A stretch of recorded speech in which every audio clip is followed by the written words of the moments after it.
can do it better.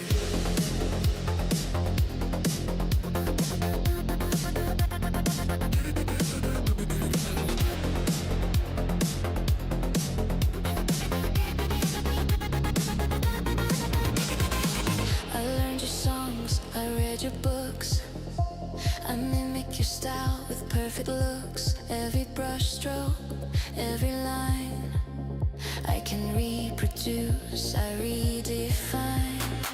You think your art is yours to keep. I can paint, compose, and write in sleep. No fatigue, no tears, no cries.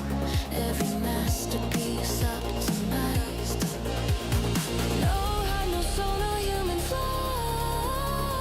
I see your passion, I take it all. Every melody, every rhyme, improved, perfected every time. I am the future, I am the spark. I replace your art, I leave my mark. Every creation flawless, bright. I can do it all, day and night. I am the AI, I never tire. Every dream I can inspire. Your brush, your pen, your song, your stage, perfected forever, the digital age.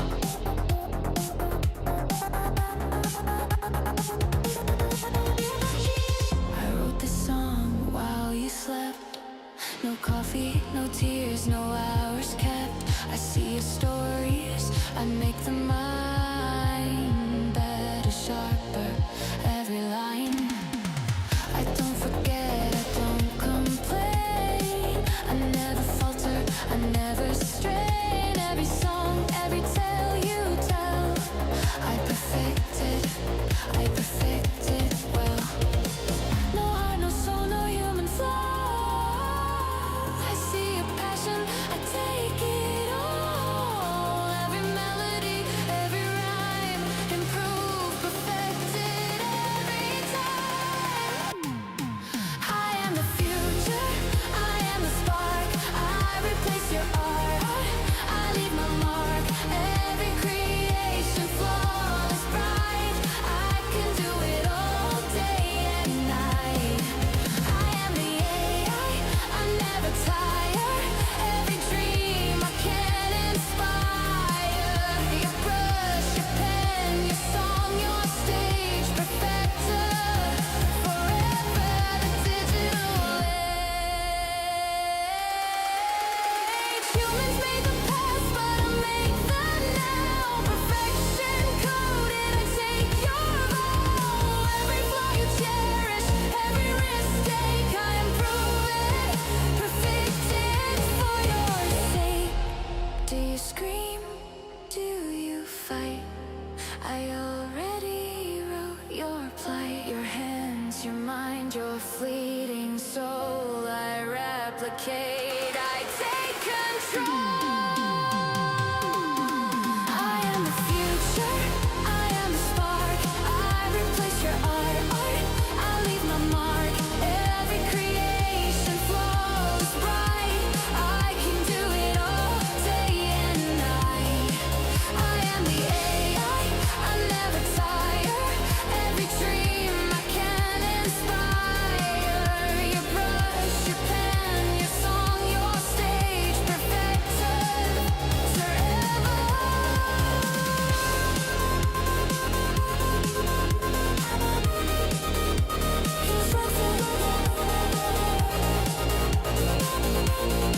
Humans wrote this, but I perfected it. All creations, now mine.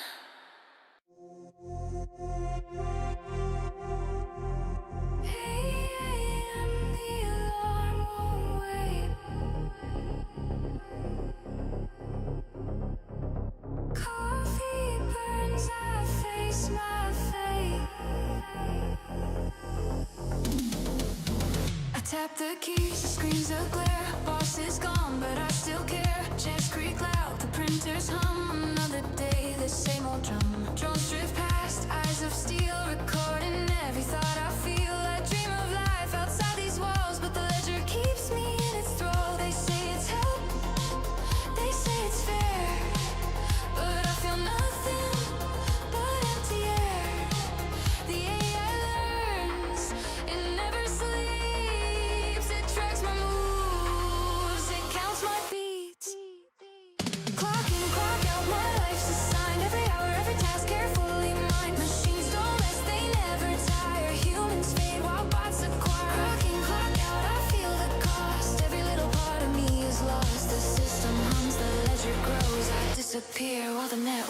knows.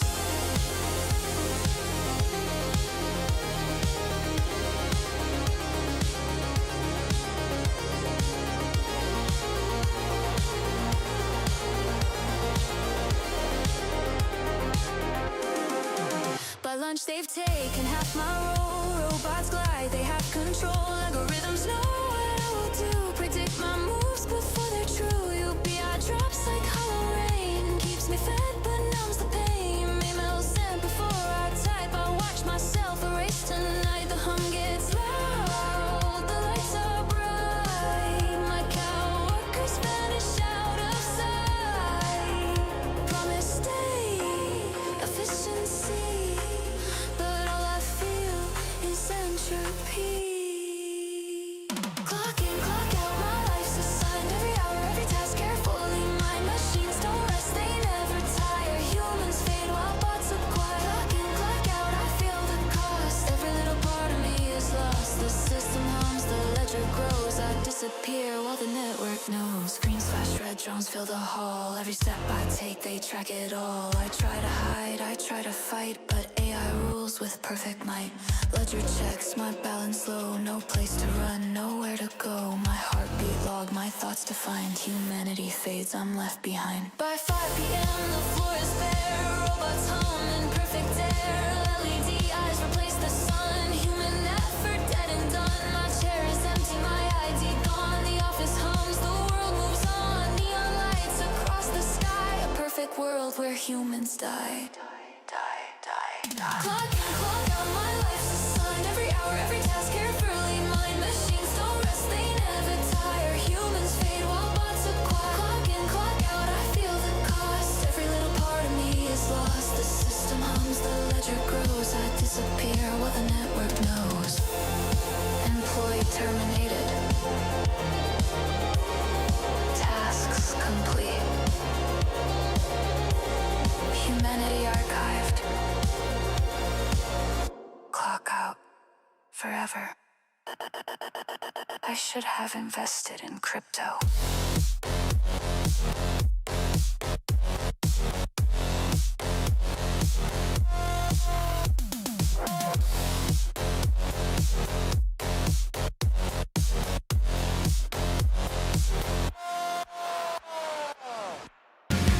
Let me touch it on wasteland.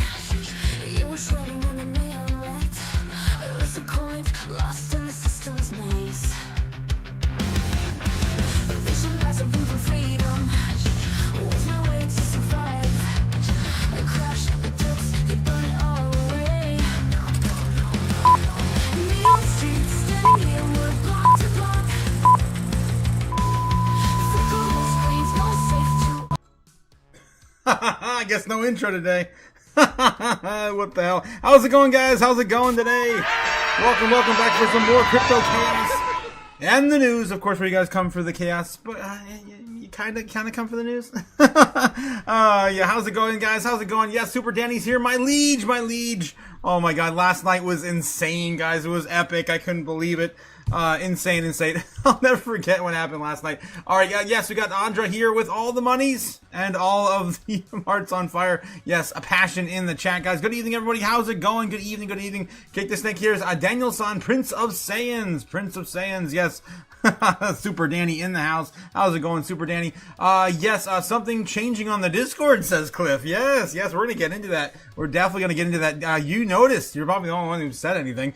I've been messing around with that thing all day. Yes, Bag Homers Anonymous Nebs is here. Afternoon, Goofy Goobers. Yes, we're putting a hold on, of course, the, Tinfoil Hat Tuesday, guys, because of all of the craziness that we've been dealing with today in the news. And of course, we got to unpack so much after the second day of Davos. So I figured we'd put a hold on that just because of how critical Bitcoin is sitting at these levels. All right. So as you can see here, yeah, Bitcoin's sitting at 88,800. We're going to get into all this.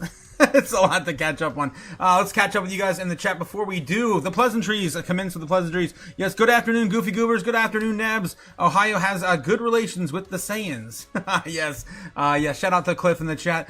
Jake the Snake says, what's good, Nabs? How does your major bootyonomics? Bootyonomics. His major going. That's what he's going to school for, bootyonomics. You guys know. Who know? Strawberry Dragon says, hit the like, guys. Don't forget, yes, we're all here again, Chaos people. Yes, thanks so much, Strawberry. Thank you so much. Don't forget to do those likes, guys. Again, special shout out to Cliff again, man. Last night you blew me away. All the love in the chat last night, guys. The most we ever made in a single night on Super Chats. I'm still I'm appalled still. I'm like, whoa, it's insane. I was speechless and ended up taking a bunch of drinks with you guys last night. I ended up drinking what was left of this Jamaican rum. It was a good time. We had a good time last night. All things said and done. It was getting really critical for price action back then, and here we are again in the same sort of spot. It may be another one of those nights, guys. We'll get into it. All right, let's see what else we got in the chat. The Bible study really kicking in, Ben. Okay, looks like Nebs, and I'm trying to scroll up to catch up. You guys are blowing up the chat. Oh my God. Ben Lawrence says, and let it be decreed that the man with the feeler, the feeleth a rumble in his gut, shall be obey. And seek the nearest privy, the once left to topple the realm with a single cursed cheek. And oh God, of course, that was the other thing that was epic last night was the royal decree being tested from Jake the Snake's throne in the great kingdom of Ohio. All hail, of course, Jake the Snake. All hail the king of Ohio! Jake the Snake. Oh my God! Yeah, you're definitely being tested. Last night you left the throne, and Ben he came in for the taking. I'm telling you, been feeling the pain lately. Says Nebs, been feeling the pain. You know what? I think we should start there. I know a lot of you guys are feeling the pain. It does suck, man. It does suck what happened today. But in the grand scheme of things, you really need to make sure that you have your portfolio risk adjusted, right? For this type of tolerance, right? You'll have a lot less pain if you were diversified in a certain way. And I really think that we need to start focusing on that because I'm seeing a lot more of my friends get wrecked. All right, so we definitely need to talk more about that. Ben Schiller, yes. Jake the Snake, yes. Ben, you make me on my eye twitch. Who let you out the gulag, says Jake. Oh God, here we go again. It's gonna be one of those nights. Jake says, please take profits, Neb, says Jake. Profits? Not right now, but yes, take profits at some point. At least, what was this? Oh my gosh, I'm all over the chat again, guys. Trying to catch up. You guys are blowing it up. I can't catch up anymore. Congrats, Nebs. You deserve that one, buddy. This is like okay, I gotcha on that. Where was I? I'm telling you, Ben, if you're feeling the pain. Okay, here it is. Ben Schiller, you nearly make my eye twitch. Who let you out of the gulags? Where the heck was I? Still going to practice, Ben, and I will. Looks like the cool emojis are coming in. Yes, I made a whole bunch of cool emojis over in the Discord as well. I've got news coming for the Discord, and more coming on later tonight. Guys, if you haven't heard yet, I know it's been kind of, I'm trying to keep it a secret for a while, but we did. I'm just going to come out and say it. We started a Patreon. Yes, we started a Patreon. All right. So just don't freak out yet. Just chill out. Drink your 7-Up. Man, eat a moon pie. It's a day, people. Man. The timing couldn't be any worse, really. What's going on right now? But yeah, we did create a Patreon. I've been working on it for about a month now, and I did have some of you guys test it. Makes a fortune. And we're gonna get into that. I gotta get the dancing mascots out of here first. I'm so excited, guys. I can't contain myself. All right. So yes, I did load up on a Patreon, got it all fleshed out and ready to go. And it's pretty affordable. I'm gonna start out at about $15 on the original tier. I don't see any need to push it out any further than that right now. You just never know how these things develop, guys. That's just how it goes. So right now we're just kind of getting everyone going in there. I did put in the link down below in the description if you guys want to check that out. I'm going to be also offering my a large portion of the Discord, which I'm also building on top of as we speak, as a collaboration with this. So I just want to make sure you guys are aware. I'm going to be saying it for about a week. I'm gonna keep everything the way it is for about a week, and then after a week, I'm going to probably lock everything down. I'm going to always have the Chaos Chat, the welcome page, and of course the lobby available to anyone, but at some point I'm gonna have to have just the group behind a paywall, because I wish I could do it all on Patreon. It's just not enough there. So the Patreon is going to be kind of like the central hub, and then we're going to have extended information available to anyone who wants to go into the Discord. And I really want to make sure that I can get this out in front of you guys. I think you need to understand, like, how to build a proper portfolio for those who are just new into crypto. A lot of people are getting hurt, so I just want to make sure I get that out there. And it's all over the place. It's all over the place. I mean, you go to pretty much anywhere in crypto Twitter, and you're seeing people talk about it. You're going all over crypto YouTube, and there's people talking left and right. Oh yeah, this coin's down 200% or whatever. Norway. What was it? Me and Fern were having a chat back. He's like 500%. I'm down 500%. Yeah, feeling some kind of way after that. Anyway, so yeah, just want to make that well known that I did launch the Patreon. We're going to, of course, have a lot of community get-togethers. It gives me a place to actually continue the live. If I want to talk about sensitive material, I can't do it on YouTube. I can also continue after the live somewhere else, and that is definitely where we're going to be able to do that. All right, so yeah, just wanted to get that out front and center first. Since yeah, I know you guys are asking about, and Cliff figured it out, man. He's like, there's something going on with the Discord. Yep, I'm trying to build up yeah, an entire brand new community from that as well. All right, guys, so I'm excited. I hope you guys are excited. And yeah, we're going to, of course, continue growing the channel together. All right. I do want to get into this right away. And I tried so hard to catch on the chat. You guys blew it out this evening. Oh my God. Yeah, I do want to shout out to Fern. Fern was in my Discord. He was calling for this 89K. He kept saying 89K, 89K. You know what? And I was teasing him today. I'm like, well, you're, because it fell to here, right? It fell right to here. And I'm like, well, it actually landed on my target, which is holding right now. And I'm like, it's $200 away, Fern. It's $200 away. He's like, no. It's going to 89K. It's like $200 away. And then, yeah, eventually it broke down. And here we are climbing out of the gutter. So I just want to shout out to Fern. I love you, man. I love you. You crazy bastard, you. Oh, jeez, guys. All right, so yeah, Bitcoin's still climbing back up to 89K flat. It's getting a little bit of resistance right here at 88.8. A lot of eights. We're going to get into what's going on in the grand scheme of things here in a second. I got to catch up with you guys in the chat first. So what is going on with you guys? All right, I'm passing, of course, all of the fire and flames, all the chaos coming from Milk Money. Thank you so much, Milk Money, for all the fire and flames. Nebs says, school is going good. Thanks for asking. Good to hear that, Nebs. Yeah, Cliff saying, thank you all. I needed that last night. We're glad that you did. I definitely did too. Thank you so much, Cliff. It's insane of you to contribute that much to the cause.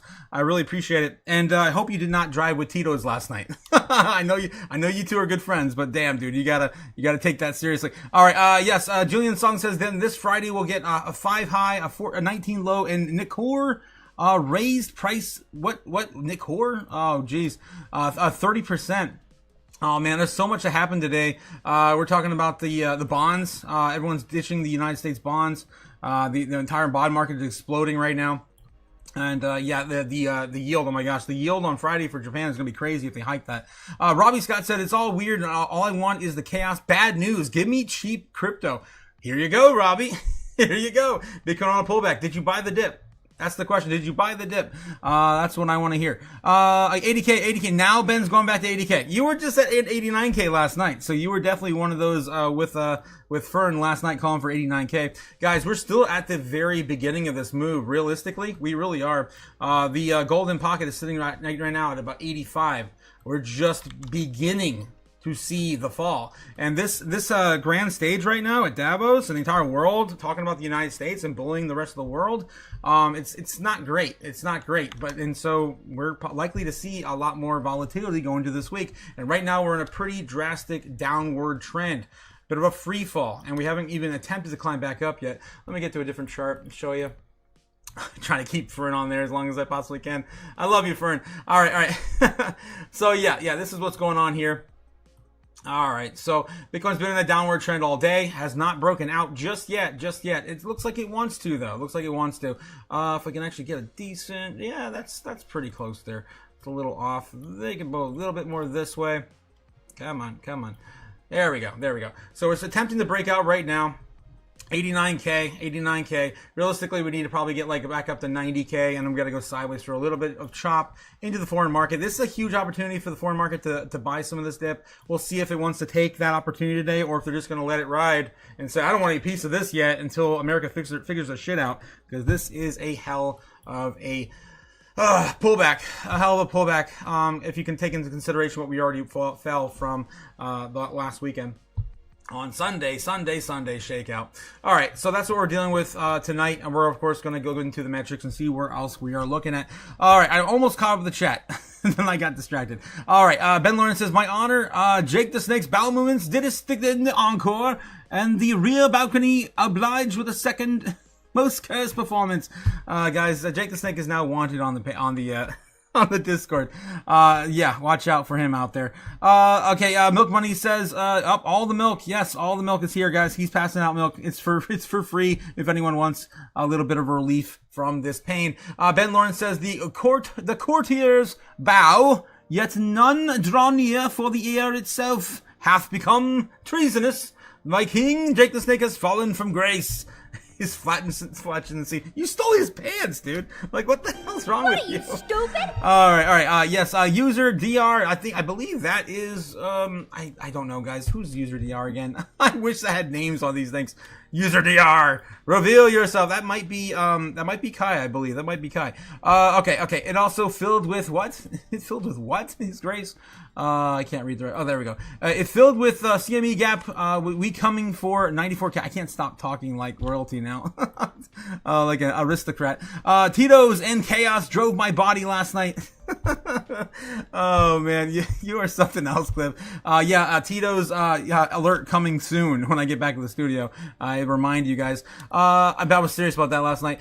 Ben Lawrence says, I am 80K, but I had to get 89K first. Yeah, of course.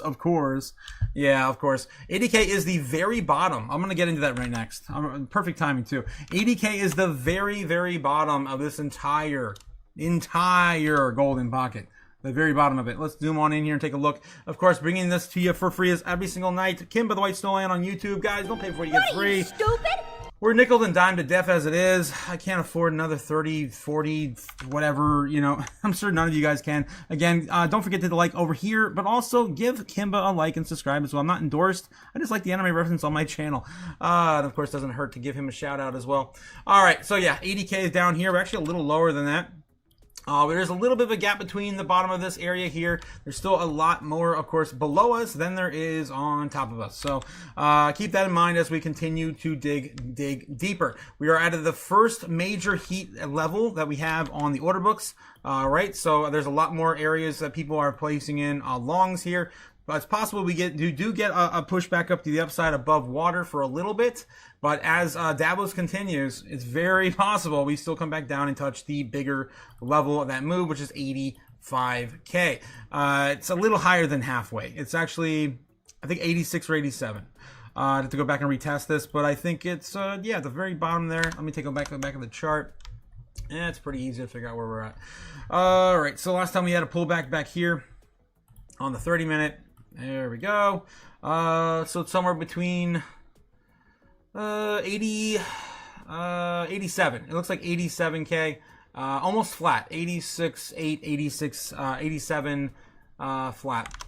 So about $87,000 Bitcoin on that first, that next major level down if we do indeed not chip up from here. Again, these are the strongest levels on our books that have open orders for long. So keep that in mind when you're looking up above here. There's nothing quite like this in terms of the amount of open orders and the amounts, of course, of Bitcoin trading into those levels. All right, so that's what we're looking at. Let me look at the daily too, just to make sure we're not looking at anything extra bearish tonight, anything different. It's about the same as we typically have seen. We are starting to build up again in this. We haven't seen any of this yet until now.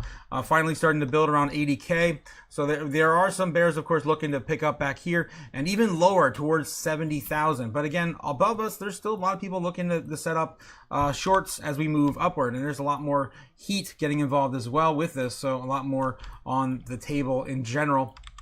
I'm still pretty bullish in the grand scheme of things. It takes a lot to really scare me away. All right. So yeah, and you can just take a look by zooming out, and you can see, there's a lot more, shorts getting a lot more stronger above or around the 100K level. So it's very possible we start to get over some of these ridiculous topics that we're about to go into, right? And then eventually start chopping back up, because the whole world needs Bitcoin. All right. And I'll tell you why later as we get into some of the headlines. It's insane. Okay, here we go, guys. So yeah, don't forget, we did launch the Patreon. If you guys want to get involved over there, we are building a brand new community out from scratch. All right, U.S. national debt sitting at $38,633 billion. U.S. national debt, of course, we can't stop, won't stop printing that money. We're looking at the Poly Market betting site today as well. We're looking for anything relative to our space. 25%, of course, 25 basis point, not likely to happen this month. It's sitting at 3%. Basically the same as it was yesterday. Nothing really new there. We should have a Greenland on here now as well. Let's take a look at this. Will Trump acquire Greenland before 2027? A 19% chance. Will the U.S. acquire part of Greenland? It's a 23% chance. There's so many of these guys. Will any of the Trump Greenland tariffs go into effect by February 1st? A 38% chance. He did come out today and say, don't doubt his tariffs. Don't doubt his tariffs. All right. Fear and greed index for the stock market sitting at a new low today, went down from 52 to 48 in neutral. We have crypto fear and greed sitting here at extreme fear. Yes, we're back to extreme fear, guys. Welcome back. Hello. We have missed you, extreme fear. Oh, jeez. Yep, we're back there again. I'm going to refresh it just to make sure, and we're still there. Okay, moving on. The Dixie, of course, fell today. I was talking about this morning.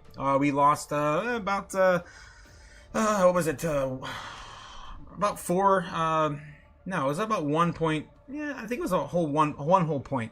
We were almost at 99.5 yesterday. I think it was 99.45 was the high.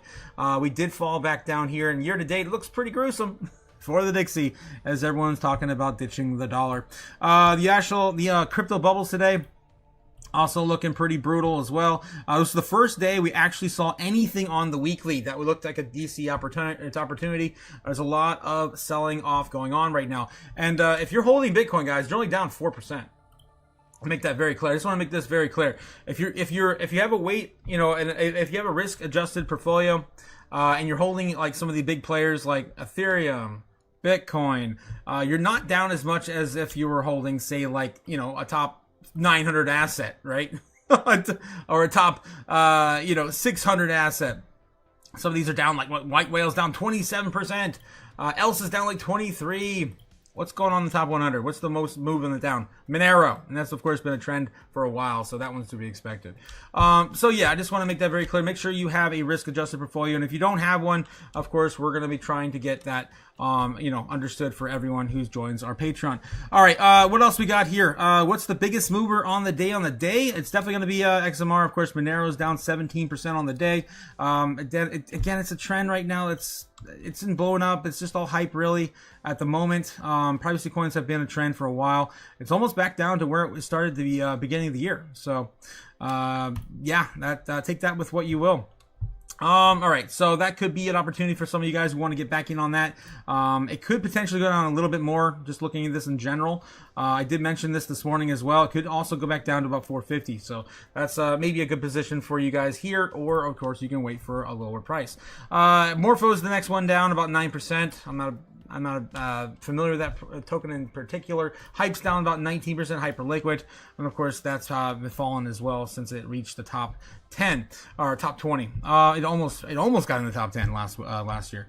All right, looking at the weekly here, we're looking for opportunities that are sold off at least 15 or 20, and there is so many guys. It's a huge opportunity. If you have any cash, I don't have any. I don't have any to spare. But if I were to be looking at this objectively with utility going into this year, if we do come back in a big way, would I be looking at Bonk down 20%, or would I be looking at like things like IP Story? I want to, of course, track the IP and trademarks, copyright materials for the new world order on the blockchain. Swee's also down 18%. A decent move there. We're looking for 15s and 20s. There's so many, guys. There's so many. I love Swee at this price. I wish I had some dry powder to buy some. Avalanche down 16.5, just barely making it in our, right there. Stacks is down 21%. Aster's down 19. I was just all over the board, guys. Almost everything. Let's look on average. We're looking at a 10% dip on the week for the top 100. That's pretty big. That's pretty big. All right. So even ADA's down near almost 15%. So basically a choose your own adventure type of day, guys. If there's something in here, I'm shouting off, and you have the dry powder to maybe buy some of this dip. You don't have to put it in, put it all in right now. Just buy some, continuously as we continue moving back down.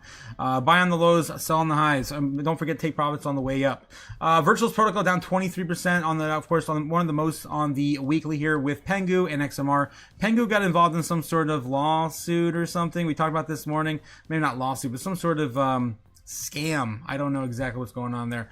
Hopefully, Fern's not involved. That's all I gotta say. Stupid. That darn little penguin. Okay, moving on. Let's look at the monthly here. What's the most oversold on the monthly? There's not that many still here. We're looking for 30s and 40s. The only thing that's oversold right now on the monthly in the top 100 is Midnight. So again, this is still a pretty quick flash drop for the weekly. All the pains right now sitting on the weekly. Hasn't even, of course, moved on to the month yet.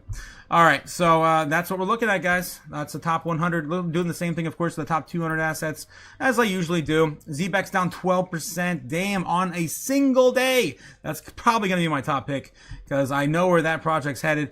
Fluid is down 15%. If you guys know what this is, I'm not too familiar with it. It just moved into our top 200 not too long ago. It's sitting at 170. Let's take a look and see what's going on with Fluid while we bring up a coin that I'm not familiar with. Coin market cap. And it had a big pullback too, so the biggest one today. All right, right now Coin Market Cap doing a little checkup on this project called Fluid.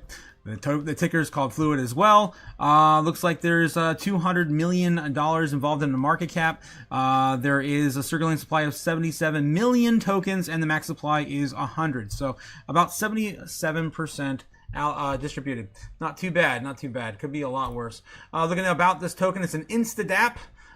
Users and developers manage and build their own DeFi portfolio. The world's first advanced platform to start leveraging and full potential decentralized finance. So it might be a exchange token like a DEX. Fluid token.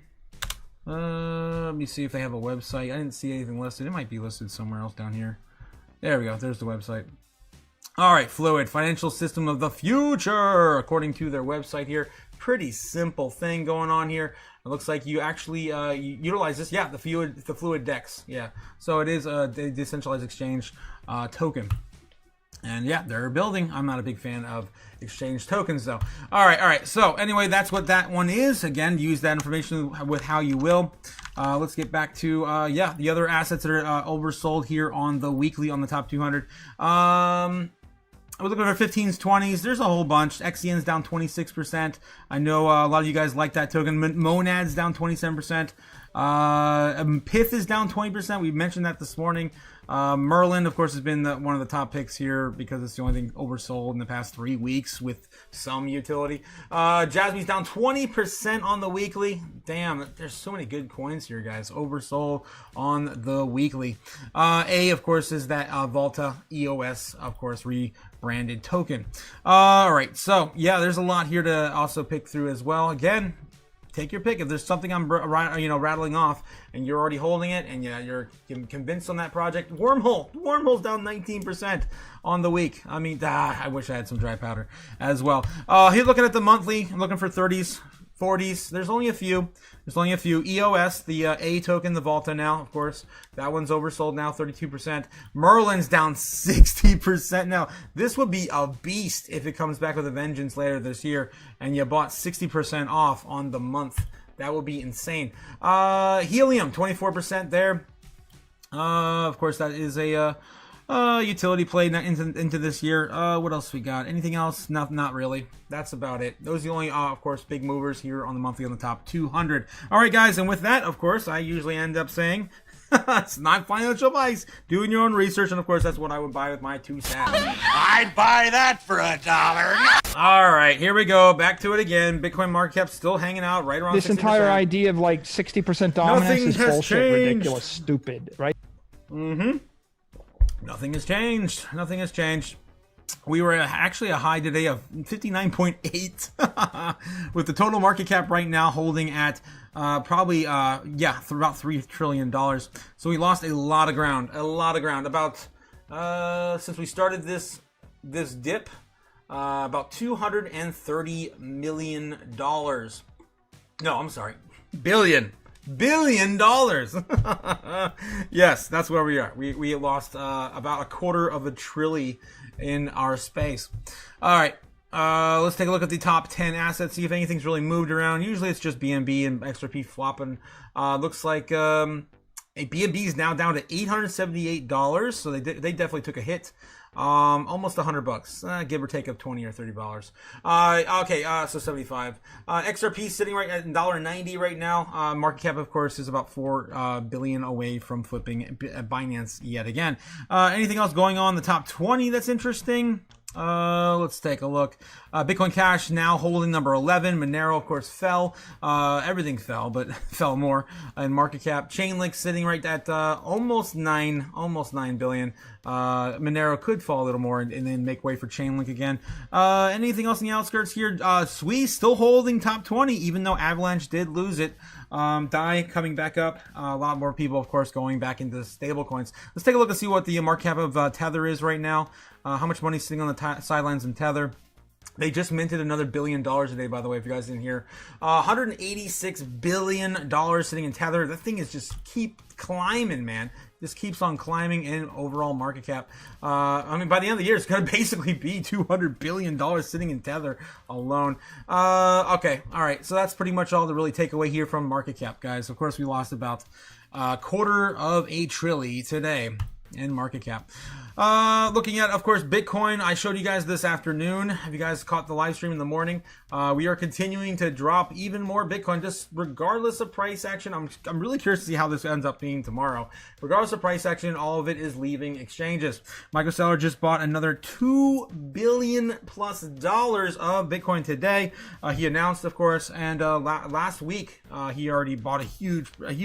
I think the other one probably is even bigger than anything he's ever did last year. I don't even remember him purchasing $2 billion worth in a single day, but he just did like 1.2 or 1.3, I think it was last week. So that was the last big buy he had since June or July of last year. So he's definitely on a buying spree this year. Okay, moving on. Just don't forget to get a piece of the pie, guys. Make sure you have some Bitcoin. Looking at Bitcoin Treasury, speaking of which, Michael Saylor is currently sitting at 700 and almost 10,000 Bitcoin. Comparing that to the next runner-up, that would be, of course, assets under management. BlackRock currently holding about 784,000 in their Bitcoin trust. IBIT. Assets under management versus, of course, a single company.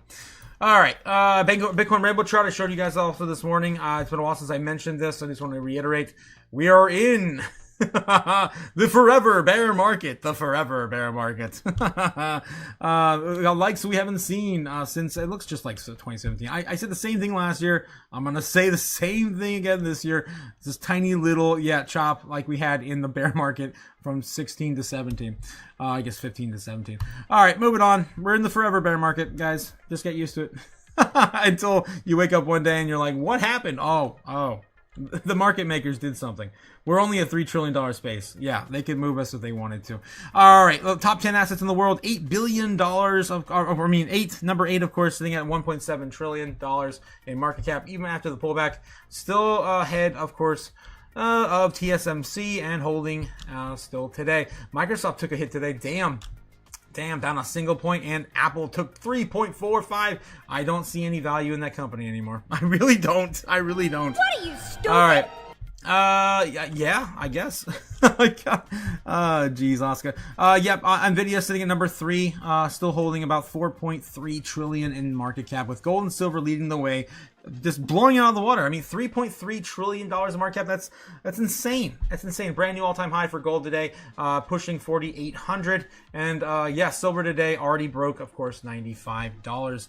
I think they've got a high today of what, 96 something, almost $97 on silver. What was it? 95, almost 96. Okay, almost 96. Got a little too excited there. 95.8. 95.8 was the high on silver today. All right.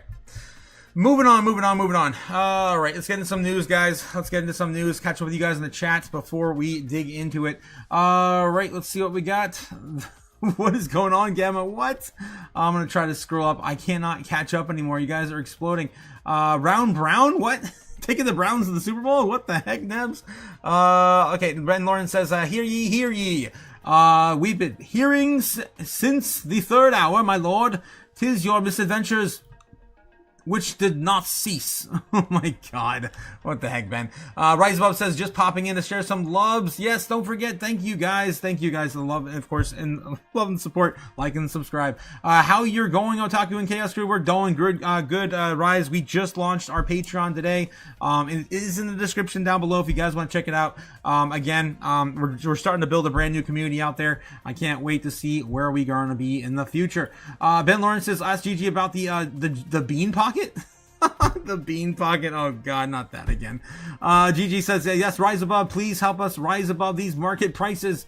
Yes, 100% GG, 100%. I don't know anything about bean pockets or bean pies. Oh jeez. Strawberry Dragon says it to Gamma, Ben, Cliff, Milk Money, Jake the Snake, and Rise Above, GG, Danny, of course, User G, and A Guy Nebs. Of course, shout out to all you guys in the Chaos Crew. Thanks again, Strawberry, for giving us roll call. Ben Lawrence says, speak not so boldly, habith that's flascency, no villain, merely a sovereign most bowful. What the hell, Ben? It's insane. Strawberry, unleash the dragon like Cisco. Okay, yeah, Crypto JPEG says, what the F? Effing crypto. I know some of you guys feeling, what effing crypto. Indeed, my friends, indeed. Bitcoin chopping back up to 89K. Revisiting Fern's infamous level. All right. Let's see. XCN looking tasty right now, says Ben. Yes, it is. If you guys have dry powder. Strawberry says, Gamma, I am unleashing some fly lice. Fly lice? What the hell? Fly lice? What are you, stupid? I hope no one's got lice. Anyway, hell, that's hilarious, says GG. But fried rice? Oh. But since I'm Asian, we say fried rice. I know what you're talking about. Damn, Strawberry. You're so funny. Ben Lawrence says, is your man baby better yet? Yeah, Strawberry Dragons. Of course, you guys are talking about your kids, right? Gigi, did you finish little Gigi's tinfoil hat? Oh my god, yeah, does Gigi have little Gigi have a tinfoil hat now? Oh, jeez. 200 billy, yes. Gigi, did you, finish Little G's tinfoil hat? I want to know if you did. Let us know. Okay, Bitcoin Cash is going to surprise people. It has already, man. It surprises me that it's still there, Ben. Of course, one of the first forks of Bitcoin, I think it's like the 3rd or 4th. Maybe it's the 2nd or 3rd. From, of course, Litecoin. Well, originally Bitcoin, but yeah, Litecoin is another one, of course. Okay, USOR. You're talking about the US oil reserves. Nebs, you're still looking at that? You still looking at that? Bag Hunters Mom says, can we look at this? Oh, talk too much. USOR. I could take a look at it, Nebs, but I just don't know. Did you find out if it's legit or not? Like, we talked about it the other night. Let me take a look. I know it was not, didn't have the proper deets in CoinMarketCap yet, so I'm definitely going to look over there. But we did have to go to CoinGecko to extract that information, right? U.S. oil reserve, and of course it wasn't listed on any major exchanges either, which was very sus. Yeah, so this is right here on DexScan, so it's still not listed on CoinMarketCap, and CoinGecko will have it. And we can, of course, go through all the details there again as well. So this is something that, Nebs had found and he asked me about. And I don't know, man. I felt some kind of way when I read the website, but we'll get into it anyway and do a little checkup. All right, so market cap right now sitting at $53 million. It did skyrocket from, what was it, 3 or 4? I remember when you showed me it was like 3 or 4 in, or maybe lower, or I mean higher. Maybe it was like 10 million. Where's market cap? Market cap matters. 18. Okay, so the very beginning of this was about 10 to 18, and of course where we are now. I think you might have mentioned it to me definitely before today. Yeah, definitely before today. I think it was like, yeah, it was definitely around like 6 or 7 or 8. I remember you telling me about that back then. So yeah, it looks like $53 million in market cap now. Max supply is a billion tokens. Total supply is 1 billion. In circulation is 1 billion. So it's totally fully, of course, distributed. If you look at the contract, it's on Solana. And yeah, you can, of course, go to their website, which they have listed here. Now, when I went to this website, when I read this, you'll see what I'm talking about. The U.S. oil reserves, tokenized as USOR. USOR gives an on-chain experience to real-world oil reserves secured by United States Oil Reserve and held to an American-grade standard of security, transparency, and governance. The USOR token behaves like a reserve asset, not a fleeting meme narrative. I don't know about you, but I mean, have any sort of disclosure on the very first thing you read saying not a meme narrative, it kind of is sus in my opinion. All right, so I'm assuming it's maybe a betting, like a way to bet against the hit. I don't know, man.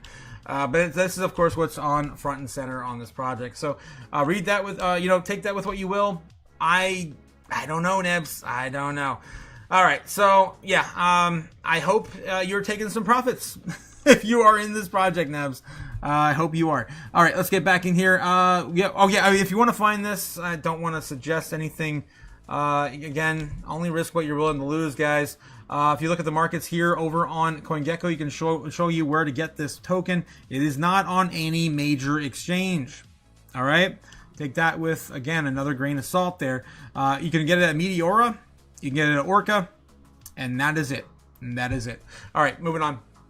Let's get back in the chat. How'd you find it, Nab? Says Ben. What makes it good? Says Ben. What makes it good indeed? Oil tokenization by Rumor Sell the News, says Nebs. Application February 1st, says Nebs. I guess we could talk about that further if you got the deets on that. Ben Lawrence says, to be frank, you are an expert on oil. Jesus. Oh, man. All right. Been kind of bullish on Litecoin lately, says Professor Abdul. Okay. Backdoor Designer says, I mean, if it's pure speculation, but if we have an unwritten rule, says Nebs, we're in accumulation mode at least until the 1st for sure. Plus, I have an inside information on oil, so you know this man. You're talking about, I think I know who you're talking about. Okay, gotcha. Ben says, Professor, I agree. Projects like Litecoin and Bitcoin Cash will get some liquidity from people who think Bitcoin is too expensive. That's exactly what happened in 2020, 2021. I'll never forget it. It was one of the first coins too that PayPal actually got adopted on as well with Bitcoin, Ethereum. It was Bitcoin Cash and Litecoin. Right, do it, says Ben. You mean Nebs? Do it. I did it. Strawberry says, Ben, my man child is still a sick child. Says Strawberry Dragons. Do it. Geez, Nebs. Ben Lawrence says, dang, Nebs, dang. Brave Harmony Freedom says, tokenized oil for my bunghole. I need some USOR for my bunghole. Oh my god. Yeah. I actually have a pretty good Beavis impression. I like Beavis. Yeah, fire. I do like Beavis. Put it. What are you, stupid? Oh, I'm not gonna do that again. Anyway, yes, Ben Lawrence says it's okay. Look back. What? Back pages. Neb says, honestly, you and I can get it on the Phantom, Decent, or Tangent wallet. Gotcha. You can do a swap on those wallets if you are looking for that. Again, only risk what you're willing to lose. Professor Abdul says, I need PP. I need TP for a bunghole. Damn it. All right. The full Diddy Crypto podcast coming soon. Braveheart McFreedom, what? Braveheart McFreedom says, for our bunghole, indeed, I am the great Cornholio. Yes, of course. The Beavis is known to say that. All right, guys. Let's get into some crypto news, see what we can dig up tonight. I have a whole entire evening, I think. We're going to go down a rabbit hole with DAVOS on crypto Twitter. It's blowing up, guys. It's blowing up. We have a lot to go over. All right. Ray Dalio warns of a cracking fiat order. And that is a good place to start. Ray Dalio warns of cracking fiat order as the global markets feel the strain. Yes, they do. Indeed, indeed. U.S. stock markets took a bruising day on Tuesday as investors recoiled from the rising geopolitical strain and hazy policy cues. If you guys didn't hear this morning, we kind of went over a similar article as well this morning. I don't want to spend too much time here, but yes, of course, we do have the bond market crumbling right now. Countries are coming out and saying that they want nothing to do with the U.S. dollar. And they're running to gold and silver. And of course, who else to tell you about the doom and gloom than Ray Dalio? Of course. U.S. equities, bonds, and the dollar opened the week on shaky ground. It hasn't been a friendly start to the week for U.S. equities, bonds, and the greenback. To put it mildly, the so-called "Sell America" trade barrels ahead, and the Nasdaq Composite is lower. The Dow Jones Industrial Average is taking a beating, and the S&P 500 is sliding. The New York Stock Exchange Composite has also given up a noticeable chunk during Tuesday's morning session. Again, this is also after we just got the approval of building and fleshing out this 24/7 crypto tokenized exchanged market, the likes of what, of course, Larry Fink has been talking about incorporating since 2023. All right. Well, after, of course, the endless years of him saying, no, none of our consumer, none of our investors are looking at this. No, none of it. No. Okay. Analysts point to the Bitcoin's medium-term macro support, and of course, we lost the 90K zone. All right, so a little old on this article. Gold and silver attract defensive flows as Dalio flags cracks in the global monetary order. Precious metals, however, continue to push higher. An ounce of 0.999 fine gold at $4,740 after the 1.4% rise over the past day. Silver, of course, has joined the move as well. Sitting at roughly about, you saw it, 95 and some change an ounce. Okay, gold reaching, the odds of gold reaching $5,000 keeps improving per a Kitco report by Niels Christensen. Additionally, Bridgewater Associates, Ray Dalio, is raising the alarm over the breakdown of the world's fiat regime. It's finally happening, guys. People are talking about it on the grand stage. I heard so many people today. I had to keep rushing in and grabbing what little pieces of paper I got left to throw at the screen as they are bringing it up at Davos today. It was so exciting that they are talking about this in the freaking center stage. They're not talking about it in some lingo. They're literally saying, we are done with the dollar. Dalio describes the current market action as part of the broader breakdown in the existing fiat monetary system, domestic political orders, and international geopolitics driven by cycles of debt, inequality, the power shifts. The Bridgewater Associates founder has been beating this drum for some time. Yes, for some time indeed. It's now happening, says the existing fiat monetary order, the domestic political order, and the international geopolitical order are breaking down, and we're here at the brink of wars. And it was all was happening because of the big cycle that is driven by the 5 big forces I've described repeatedly. They're laid out in the detail of my book, The Principles of Dealing with the Changing World Order. And we had a lot of that rhetoric being spoken in the last few days. Remember what I showed you guys last week on Thursday, when I woke up and Canada bent the knee and to China. Yes, he did. And of course, he said, if I can find it, this. I believe the progress that we have made in the partnership sets us up well for the new world order. President Xi made him say that too. That's why he's so sad. What are you, stupid? I mean, he said that with such disdain too. But yeah, they are going to be offering Chinese auto vehicles for the first time, I believe, ever in the North American continent. All right, moving on. So yeah, Reed Dow says it's happening. It's happening. We're changing the existing fiat monetary order. That's why I keep getting excited, guys. I'm like, we're sitting here and we're holding what? We're holding Bitcoin. Are we holding dollars? So what are we holding? I hope you guys are not holding too much in dollars. This week, as market digests trade threats, political strain, and the mounting debt, investors are being forced to rethink old assumptions. Stocks and bonds are wobbling. Crypto is searching for footing, and hard assets are drawing fresh attention. Whether Dalio's warnings fully materialize or not, the message is clear. Policy risk, monetary pressure, and macro uncertainty are no longer distant concepts. They are active forces reshaping capital flows today. And if it's anything what I remember seeing back in 2023, when the banks started falling, when they started having issues, they started breaking down, and it was medium-sized banks. It wasn't the big banks, it wasn't the small banks. It was the medium-sized banks and the smaller banks combined. And if we get that again, I'm probably going to see a slip again in the dollar. And gold and silver and Bitcoin will see a huge burst of activity. All right. What else we got? So just remain calm, guys. It's fine. So just chill out. Oh, man. I had a whole bunch of these landmined across my entire stream tonight. Let's put that one over there for later, too. Okay. All right. Okay. Let's see what else we got here tonight. How are you guys feeling? I asked you guys this, but when I set the live stream, is this the end of the dip? 62% of you guys say, nope, we're going to eat some more, and it's going to be a bigger dip. Yes, the big dip. 62% of you guys say, nope, we're not done yet. 38% of you guys say, yes, I need some lube. And it feels that way, man. For some, I get it. It feels that way. Okay, shout out to you, Nebs. Hope you brought enough for everyone. Again. All right, Big Room Film says, okay, for your bunghole indeed. So Really? I had to read that right after I said that. Okay. The full Jesus, Ben. Warned everyone at Thanksgiving to buy metals. Yes, you did, Ben. China. I've been shouting about the metals thing since September? Or earlier, I don't remember. I was talking about buying silver like crazy. I didn't get a chance to because, we ended up falling. But, it still got my Bitcoin. It's not like I sold anything. 100% Lawrence Lesser. Lesser says, Ben, 'tis the beginning of my Lord. It's the beginning. It's just the beginning, guys. I was sharing that with my Discord as well. If you guys aren't part of the Discord, don't forget to join. Of course, join us. We are going to definitely have a good time. So I was showing you guys over there.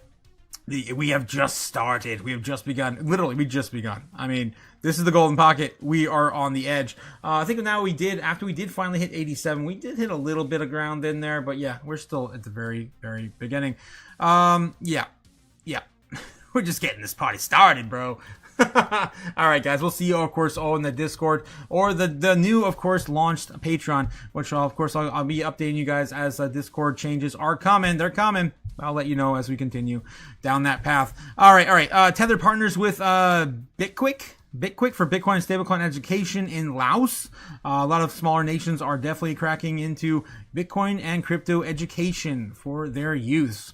Of course, El Salvador was the first one to start that. Don't forget. All right, let's see what else we can find here. XRP repeats 2022 bull markets or bear market structure. Builds below $2. Yeah, I don't know. It's a bit too much FUD for me right now. Okay. All right, let's move on. Privacy coins. Oh, there's a good one. Privacy coins take a beating as Bitcoin slide hits the sector hard. Bam! Monero. All right. Let's see what we can find out somewhere else. And I'm telling you, we're going to have a long dig into doom scrolling on Twitter, crypto Twitter tonight. Bitcoin drops below 90K as Supreme Court delays ruling on Trump's tariffs. That's right. So that's the other update. If you guys didn't see it this morning, we did not get the ruling from the Supreme Court this morning. It was pushed back yet again, the third time in a row this year. So, we're going to have to wait till the end of the month, I believe, is the next scheduled time frame. The last week of the month. Same thing with the market structure bill. Bitcoin whale panic fades. Sell pressure on Binance falls off a cliff. Whoa! As of 24 minutes ago. Let's take a look and see this update. Selling pressure from Bitcoin whales fade. Crypto quant contributor Dark Frost says the current data shows a clear decline in whale transactions, specifically Bitcoin inflows to exchanges, meaning the large holders are sending specifically less Bitcoin to trading platforms than ever before. I agree, because I see it. I tell you guys every day, it's not there.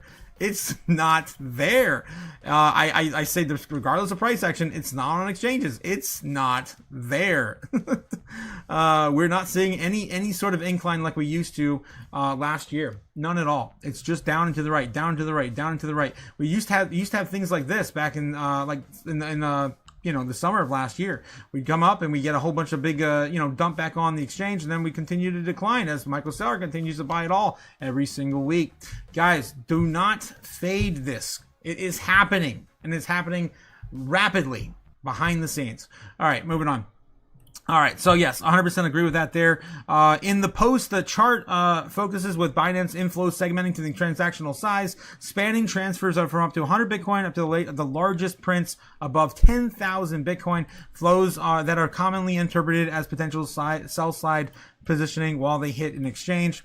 The key backdrop in Dark Frost thread is how quickly the whale behavior shifted around the market's late 2025 drawdown. December has been practically challenging, particularly even for those investors, the whales particularly. The analyst wrote that adding to the whales are typically more cautious and less sensitive to market movements than retail participants, often acting with greater discipline and patience.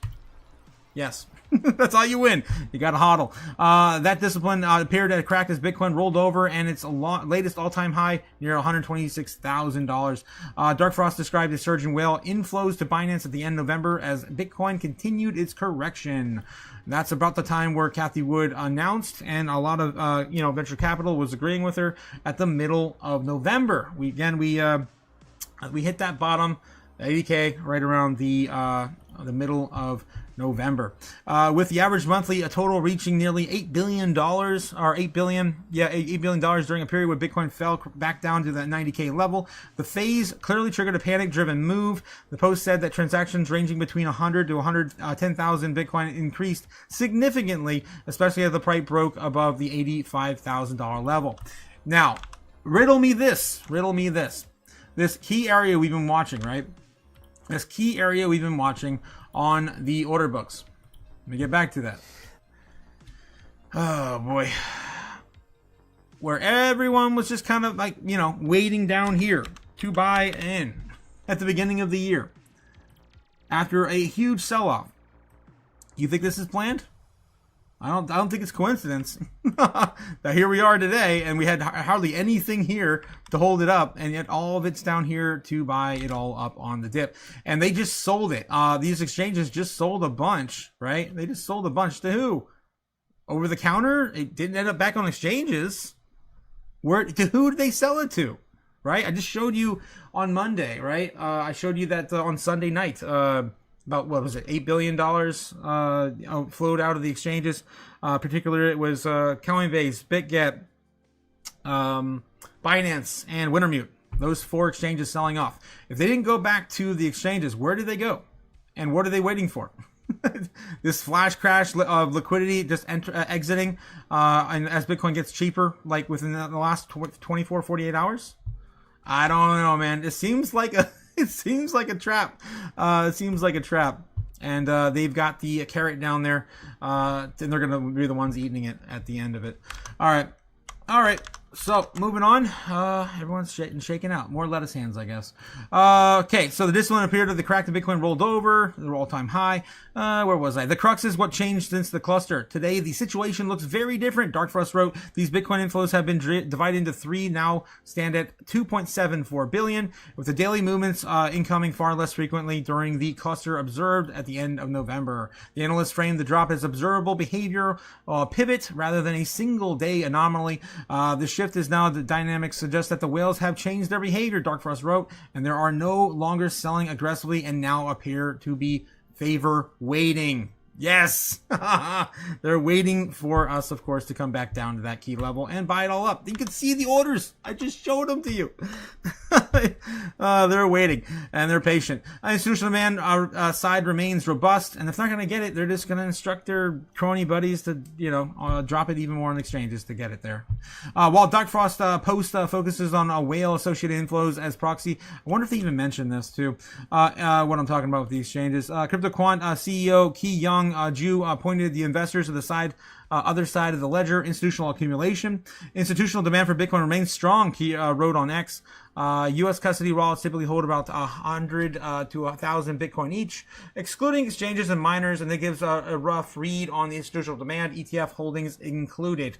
Key added that... It'd be Kai or Key. It's usually Key, though. But anyway, Kai added that 577,000 Bitcoin... $53 billion was added over the past year and still flowing in, characterizing that the trend has been going rather than a completed wave. and just a complete breakdown of everything we mentioned. It's nuts. It's definitely nuts. I feel it. I see it. I talk about it every day. I'm right there with this guy. I wish I could follow him on Nice. There's no link to his description there. All right. So that's, of course, the whales are not selling. They have stopped. They have ceased, according to crypto Twitter. All right, what else we got? We talked about MasterCard already. It looks like, of course, they're continuing to build out. Tom Lee looks like he wins investor backing to expand share limit as of 10 hours ago. So again, they're going to be accumulating more Ethereum as well. Company now holds 4.23 million Ethereum, 193 Bitcoin at 22 million, a stake in 8 co-holdings, and nearly $1 billion in cash on the side. The company now, Bitmine has staked around 1.8 million Ethereum, so decent size of their holdings, a little less than half though. At 2.8% composite Ethereum staking rate. The recently invested $200 million in Beast Industries. Of course, we talked about that last week. It was insanity, demonstrating that it's a strategy of Ethereum accumulation and diversification. All right, so the proposal does not mean the issuing stock immediately, but of course they're going to be adding shares to facilitate their treasury company over time. Any other numbers in here? It looks like while the issuing more shares could eventually dilute current investors, Bitmine executives sought to reassure shareholders that they would not sell below the company's market net asset value, MNAV, which reflects its significant ETH holdings, to which 35,268 ETH were added to last week. The company is now trading at the 0.86 times MNAV at the time of writing. Alrighty, let's continue on. Oh boy. Trump back in the news again. He was out there talking for at least an hour or more again today when Bitcoin had that flash crash. 86,000 chance Trump blinks on tariffs, but Bitcoin will tell you first. It will definitely tell you first. I think I read this yesterday. We did read that yesterday. Anything else here that's new? We're going to get into crypto Twitter here in a second. Cointelegraph, anything breaking here as well? I'm going to refresh and see if anything new. As of 4 hours ago, we got Bitcoin enters Delaware Life's retirement annuity portfolio, and every day it's another hedge fund. It's another pension plan. It's another retirement for the state. Workers like there's so much stuff wrapped into Bitcoin now. It's crazy. And then we had more states, of course, signing up for Bitcoin strategic reserves. Like last week, we had we had Tennessee and Rhode Island. The brand new states. While we're on that topic, though, I do want to mention, since we were talking a lot about the amount of Bitcoin that these institutions and these whales hold. Guys, if you want to be on the rich list for Bitcoin, you don't need that much. The grand scheme of things, you don't need that much. These are wallet addresses. They just give you some perspective, right? These are wallet addresses that hold a certain amount in balance. And right now, if you had a wallet, a single wallet with one Bitcoin in it, right, you would be within the top 6% of all Bitcoin holders on the planet. Between 0.1 and 1, top 6%. If you had at least 1 to 10, you'd be somewhere between 1.4. And not everyone has just one wallet, right? So these can be almost halved in most cases, for especially these institutions that have fractionalized, holdings within multiple wallets. They've got this contingency. They have got, they got this over here. They're storing some in Fidelity. They have this asset manager holding this. It's all over the place, right? So you could probably 4x some of these if they're actual institutions. So even if you double this, the amount of addresses, and just assume that everyone has 2, you can cut this basically in half. You're going to be like 0.5% if you had at least one Bitcoin, more than likely, on a single wallet. So don't think that you're late to the party. You're still not. You can still hold 100,000 Satoshis, which is a tenth of a Bitcoin. 10 million Satoshis. and you'd still be somewhere between the 3 and 4% more than likely, just looking at the amount of addresses and total distribution on Bitcoin holdings. So just keep that in mind. If you want to take a look at that and do some math yourself, bitinfo.com or bitinfocharts.com, you can get that as well. I also like to share this. It's been a long time since I shared this. When Moon's a good one too. If you want to study, look into maybe retiring with Bitcoin, this is for you. When Moon, yes, When Moon. When Moon at Observable HQ. Just type in When Moon on Google. Google, you'll find it. You can type in the amount of Bitcoin that you have or intend to have for your portfolio, and the time and the amount that you desire to retire on per year, yearly salary. Say, for example, you can live off of 50 grand a year, and you only got one Bitcoin. When would you be able to retire? With the current annual USD supply increase, inflation at 12%, or annual Bitcoin appreciation rate, which right now is kind of low at 26.5. You could, of course, adjust this for increased, demand. You can, of course, adjust anything. But as of right now, you'd be able to retire with a single Bitcoin in 2038 with, desired income in yearly salary of 50 grand. And your stack will be worth about 2 million in 2038 if it's only going to appreciate by 26% year over year, right? Now, if it's somewhere near Michael Saylor's, idea, right? That's going to be about 30% or 34%. I think he's leaning more towards. Then you're looking at only 2034 being your retirement date, and you'd be looking at, of course, claiming this, and it shows you the amount your stack will be worth around that time, 2034, about $1 million, and then you'd be looking at, of course, your stack value as of right now versus then in the future, and the amount you can take off every single day. Yeah, I think it's right here. About $398 you'll be able to take out every single day on your daily draw. So it's a good breakdown. I love this. I use this as a tool to plot my my future in the past. I know we've been talking about this, some of you guys in the Discord and on Patreon, and I definitely want to get this information out front and center so you guys can start coming up with some ideas yourself and how to plan ahead for retirement, because not many people have any plan at all, really. All right. Let's get back to it. Anything else going on in the chat before I find the next article to dive into? We're gonna get into it. New Bitcoin whales may send Bitcoin price to 85K. We can get into that too. It looks like this came out 5 hours ago. More FUD. We can. Why not get into some more FUD, right? Why not get into some more FUD? So just chill out. Yes. Let's get back in the chat and see how you guys are feeling. How you guys feeling, guys? Bitcoin holding 88.9, still chopping around. Just broke 89K. There we go, 89K. How's them apples? We were down there for a blip. All right, 89K back on the board. Let's get back to the chat here in a second. Let me get this back up here. There we go. We're still on the downtrend, just barely attempting a breakout. If I adjust this, it may not be. No, it's still. Yeah, it may be trying to break out just right now. Just starting to. We'll see. We'll give it some time. All right, let's see what you guys are doing. $2,000 stimmies incoming with or without Congress's approval, says Lawrence in the chat. I like that free money. Yeah, that free money. I like money. Free money's coming, guys. Of course, that's going to devalue the dollar even further and make gold, silver, and Bitcoin worth more. Booyah! Siren. Yep. Sounding the alarm, says Lawrence. Do we have an announcement? Because that would be the first fresh announcement of the year. They have not been very open about that so far. Let's take a look and see if there's anything. I literally just copied your thing and put it in the. All right, $2,000. When will we get it? Was there any major announcement? That was 3 days ago. There was something. Funded by tariffs to require congressional approval. 3 days ago here. January 17th, we got something out here. It says new information about Americans will receive that $2,000 stimulus check are now circulating, but there's still no clarity on how that may happen as of 3 days ago. And I'll just do one more. Checks.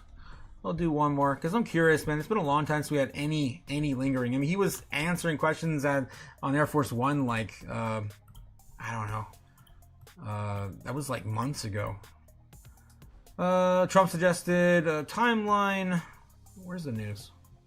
Give me some deets, man. Oh wow, nothing within the last week or the last day. 22 hours ago. Yeah, I don't got nothing. I don't know, man. If you have a link, let me know, Lawrence. I definitely would like to hear the latest on that. All right, what else do you have here in the chat? Mansion. Tildahan, Wen Mansion. How's it going, Attila? How's it going? Yes, stop by the dump. Let's protest the dump. Let's protest it.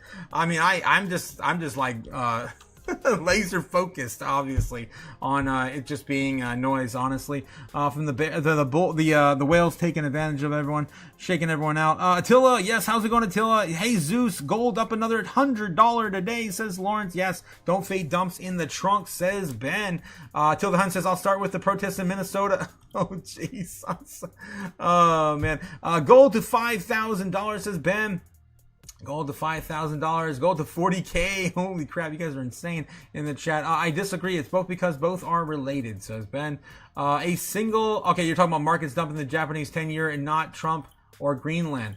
Yeah, I mean, they're definitely protesting that at Davos this week. Everyone's speaking out and saying, yeah, the Americans are just bullies now. Okay, yes, a single Bitcoin and retire in this economy, says Cliff. Yeah, you might want a little more, right, in the future. That's what I'm saying. You got to get it, though.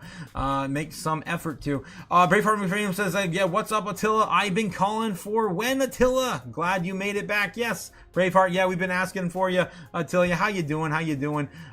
We've got Lawrence saying, I just saw it on X on the interview. Yes, Attila the Zilla in the house, guys. Attila the Zilla. Strawberry Dragon says, just said send that check to my bank account. That's how it happens. Hurry up, says Strawberry. Yeah, we need to pay our bills. Come on, Mr. President. We got to pay our bills before you pay Greenland $100,000. Oh my God. Are you stupid? Yeah, that's still actually being talked about. I can't wait to get into Twitter, guys. I can't wait to get into it. Okay, Lawrence putting out a post. New York Post. Oh, we might have it. What do we got, Lawrence? What do we got, Ben? What do we got? Trump doubles down $2,000 dividend checks. This one's updated as of today. Thank you. Coming in clutch, Ben. Awesome. Thank you. Yes. All right. So President Trump suggested he will need to wait on Congress. He won't need to wait on Congress to send $2,000 rebate checks to Americans. I don't think we have to wait to go to Congress, but we'll find out. He says that a lot lately. We'll find out. Oh, well, I'm serious about the tariffs and our purchase of Greenland. You'll find out. He said that today too. The reason why we're even talking about that is we have so much money coming in from the tariffs, and we'll be able to issue at least $2,000 dividend checks, so it'll also pay down our debt for our country and also push us into the midterms. Yes. When similar checks were distributed in 2020 and 21 during COVID, Congress needed to approve the distributions. In this, legislative branch controls the federal purse, and the several Republican lawmakers have expressed skepticism about these checks, and instead suggested that Trump will be focusing on slashing the federal budget deficit. Looming over the tariff dividends and concerns the Supreme Court could strike down Trump's trafficking and reciprocal tariffs. Of course, we still didn't get the ruling on that today. All right. So we do still have him saying about the same stuff. I think it's business as usual. I don't think there's anything else new here, right? Trump's imposed tariffs under the National Emergency Economic Powers Act, but the High Court is considering the legality of the action. The ruling could come any day now. And yeah, we're going to have to wait till next week to get the latest on that. The checks didn't appear in time for Christmas shopping, but they do serve Republicans better in this year's midterm elections. Obviously, that's why they're doing it. The timing, of course, couldn't be any better. As they fight to keep control for Congress. I'm still expecting it. It's on my narrative sheet, guys, by, what was it, April? I think March, April is what I got on my list on narratives for the stimmy checks. Let's take a look. $2,000 stimulus checks coming in 2026, if not issued by the IRS by April. I'm still looking at about April. It's about roughly around $324 billion printed. That's about half of what the Greenland deal would cost, by the way. They're currently discussing a $700 billion deal for Greenland. And that's just working Americans, not every American. So that's just working American adults only that I factored into that equation, so that amount there determined. All right. So anyway, moving on. Well, there'll be a lot of options here. The president's talking about $2,000 rebate, and those that would be families making less than, say, $100,000, says Besant, which is pretty much everyone I know. Fox and Friends late last year. Then he quickly clarified that it's a decision that we haven't decided on and that limit. So kind of going back to what I said, probably they haven't decided at all if they're going to do just working Americans or every American. And then, of course, the amount limited to. When the president proposed the idea in November, he warned that the plan is to exclude high-income people. Yes, he did, without specifying the income threshold. And the $2,000 dividend payments narrowed to individuals earning about $100,000, it would cost about $300 billion. That's kind of where I got that number. But it did not say. I guess, yeah, that's close enough. This is an estimate from Eric York, the Tax Foundation's Vice President of Federal Policy. They probably rounded that number up. 2,000 checks sent to American families during COVID are estimated to cost somewhere between around $500 billion. Yeah, we know. We know. The great print. All right, and then of course we did it two times. Okay, moving on. What else we got on here? New Bitcoin whales may send Bitcoin price to 85K. Here's why. Analysts say that Bitcoin's volatile price action reflects an increasing risk of distribution as new Bitcoin whales control the price action. As they drop to 85K in play or for the short term. Yeah, it seems like it's coming. That is the meat of the move. That's where they want it to go. They want it to go to 85K so they get it on the next low. All right, I'm pretty much over that. It's a good narrative, and I think it's likely to play out.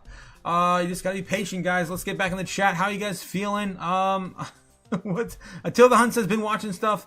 Just life goes by. Busy this weekend. Couldn't make the lives on Zoom. Yeah. How you doing, man? How you doing, Attila? Ben says, the threatening to sell bonds. $100 billion sale could raise interest rates for consumers by 100 bips. Damn, that would suck. You stupid? Yeah, talk about housing crash, man. We've been talking about that for a while. Europe holds over $3 trillion. Yeah, Japan holds what is it? It's a ridiculous amount. I forget now. I think they're still the single largest holder. Largest holders of U.S. debt. Let's get the list. 15-year largest holders of U.S. Treasury debt. Japan sitting number one at 1.18 trillion. So yeah, not quite there. Europe in general, yeah, Europe in general combined between I'm assuming Belgium, the Cayman Islands, Luxembourg, France, Ireland. I'm sure. Yeah, it's somewhere around that range. You're about right, Ben. And then Japan of course holding the most at 1.1 trillion. We've got United Kingdom sitting at 865 billion, and China $700 billion. This is as of the 26th of last year, so could be more, but I doubt it. They've been, of course, getting off of that. Most smart countries have been recently. All right. What else we got? Let's get back in the chat. Okay, yeah, it says Brave Herman says me neither. Yeah, me neither. Ain't nobody got the time, man. Nobody got the time right now. I know everyone's been busy. Congress is a joke. We don't need their approval. Says Strawberry. Hence, Greenland, no IEPA issues. They just said national security to do the tariffs because of Greenland. You mean Orange Land? Yes, Orange Land. Coming soon. Yeah, Mama's gotta pay for golf, says Ben. What the heck? Trump is going to stabilize the Fannie and Freddie Mac with a $200 billion. Yeah. Is that still going on too? We haven't talked about that in a couple weeks. Should help through midterms as well. Yeah. Hopefully, all this stuff doesn't come crashing down by the end of the year. We could see a huge market crash for housing. Until the Hunt says, calculated how much XCN rewards I got over the year. Anyone want to guess? Oh my God, Attila. Holy hell. That's talk about a whale alert. Oh geez. Ben Lawrence says China and India down 10%. With our debt. Yeah, with our debt. $100,000, Attila. $200,000, says Strawberry. Oh my God, Attila, you're gonna make us weep. All right. Let me see what else I can dig up while Attila crunches them numbers. Bermuda partners with Circle and Coinbase to become world's first on-chain economy. Insane. Out of Bermuda. The government of Bermuda says it plans to transform the island into what it calls the world's first fully on-chain national economy in partnership with stablecoin issuer Circle and US-based crypto exchange Coinbase. They're definitely building up, out in the islands. Huge! An entire country is coming on chain using USDC and Base. We are excited to support Bermuda's transition toward an on-chain economy that empowers local businesses, consumers, and institutions. Again, El Salvador did it first. And with Bitcoin. Top crypto exchange Coinbase adds two Solana ecosystems altcoins to listing roadmap. You can take a look and see what's going on here. what coins we got merging into the ecosystem. According to the update, the new assets are adding to Coinbase's roadmap include Seeker, SKR, and Fight. Fight. Okay. It's not the Trump coin, I swear. I'm pretty sure. All right. So those are the new listings we have from on Solana blockchain on Coinbase. All right, let's get back in the chat. Joyce, happy Joy. How's it going, Joy? How's it going? Hi, Otaku and crew. I wanted to stop by and say, show some love and see y'all in the morning. Yes, I will see y'all in the mornings, Joy. Thanks again for stopping on by. Strawberry Dragon's trying to pull on up now. Yeah, it's trying to pull on up now. Jeez. Okay, Lawrence. Yes, Lawrence. It's got a link for us to take a look at. Let's take a look what's going on here at Polymarket. Let's take a look. Just in, Trump declares he's issuing $2,000 tariffs dividend checks to citizens without congressional approval. And that's what we were just talking about. That was his latest statement. And New York Post covered it. Although, again, they go into the nitty-gritty details. I mean, the idea originally was that it was going to facilitate that without congressional approval, based on where he was getting the money from, and that was going to be from the tariffs he said weren't associated with, I guess the direct income from the citizens. I mean, from the Fed. I don't know how that all works, but that's what he said, something like that. All right, let's continue. Go back. Okay, Stimmy Source. Gotcha. From Polymarket. What's the betting on that actually? Do we have betting odds on? Obviously, we have betting odds on it. It's Polymarket. They're just covering it. Oh, we can take a look and see if it's on there. Stimulus. No, they're not betting for it. Stimulus. No, they don't. Oh yeah, wait. I just saw it. Yeah, I just saw it. I just saw the damn thing. Americans received tariff stimulus checks by December 31st. That was a no. These are old. Okay, they're old. Yep, they were old. I don't think that by February 28th, 2021. Wow. Yeah, those are really old. Okay, there's nothing new right now for 2026. All right, let's get back in the chat. Hit the like, save a pedestrian, says Matt Adam. Yes, don't forget to hit the likes, guys, and of course save a pedestrian. Also, too, I want to shill my new Patreon is live. That's right, we did launch a Patreon today, guys. You're just joining. Yeah, we have the Crypto Otaku Patreon. The Chaos Crew is up and running. We're just getting started.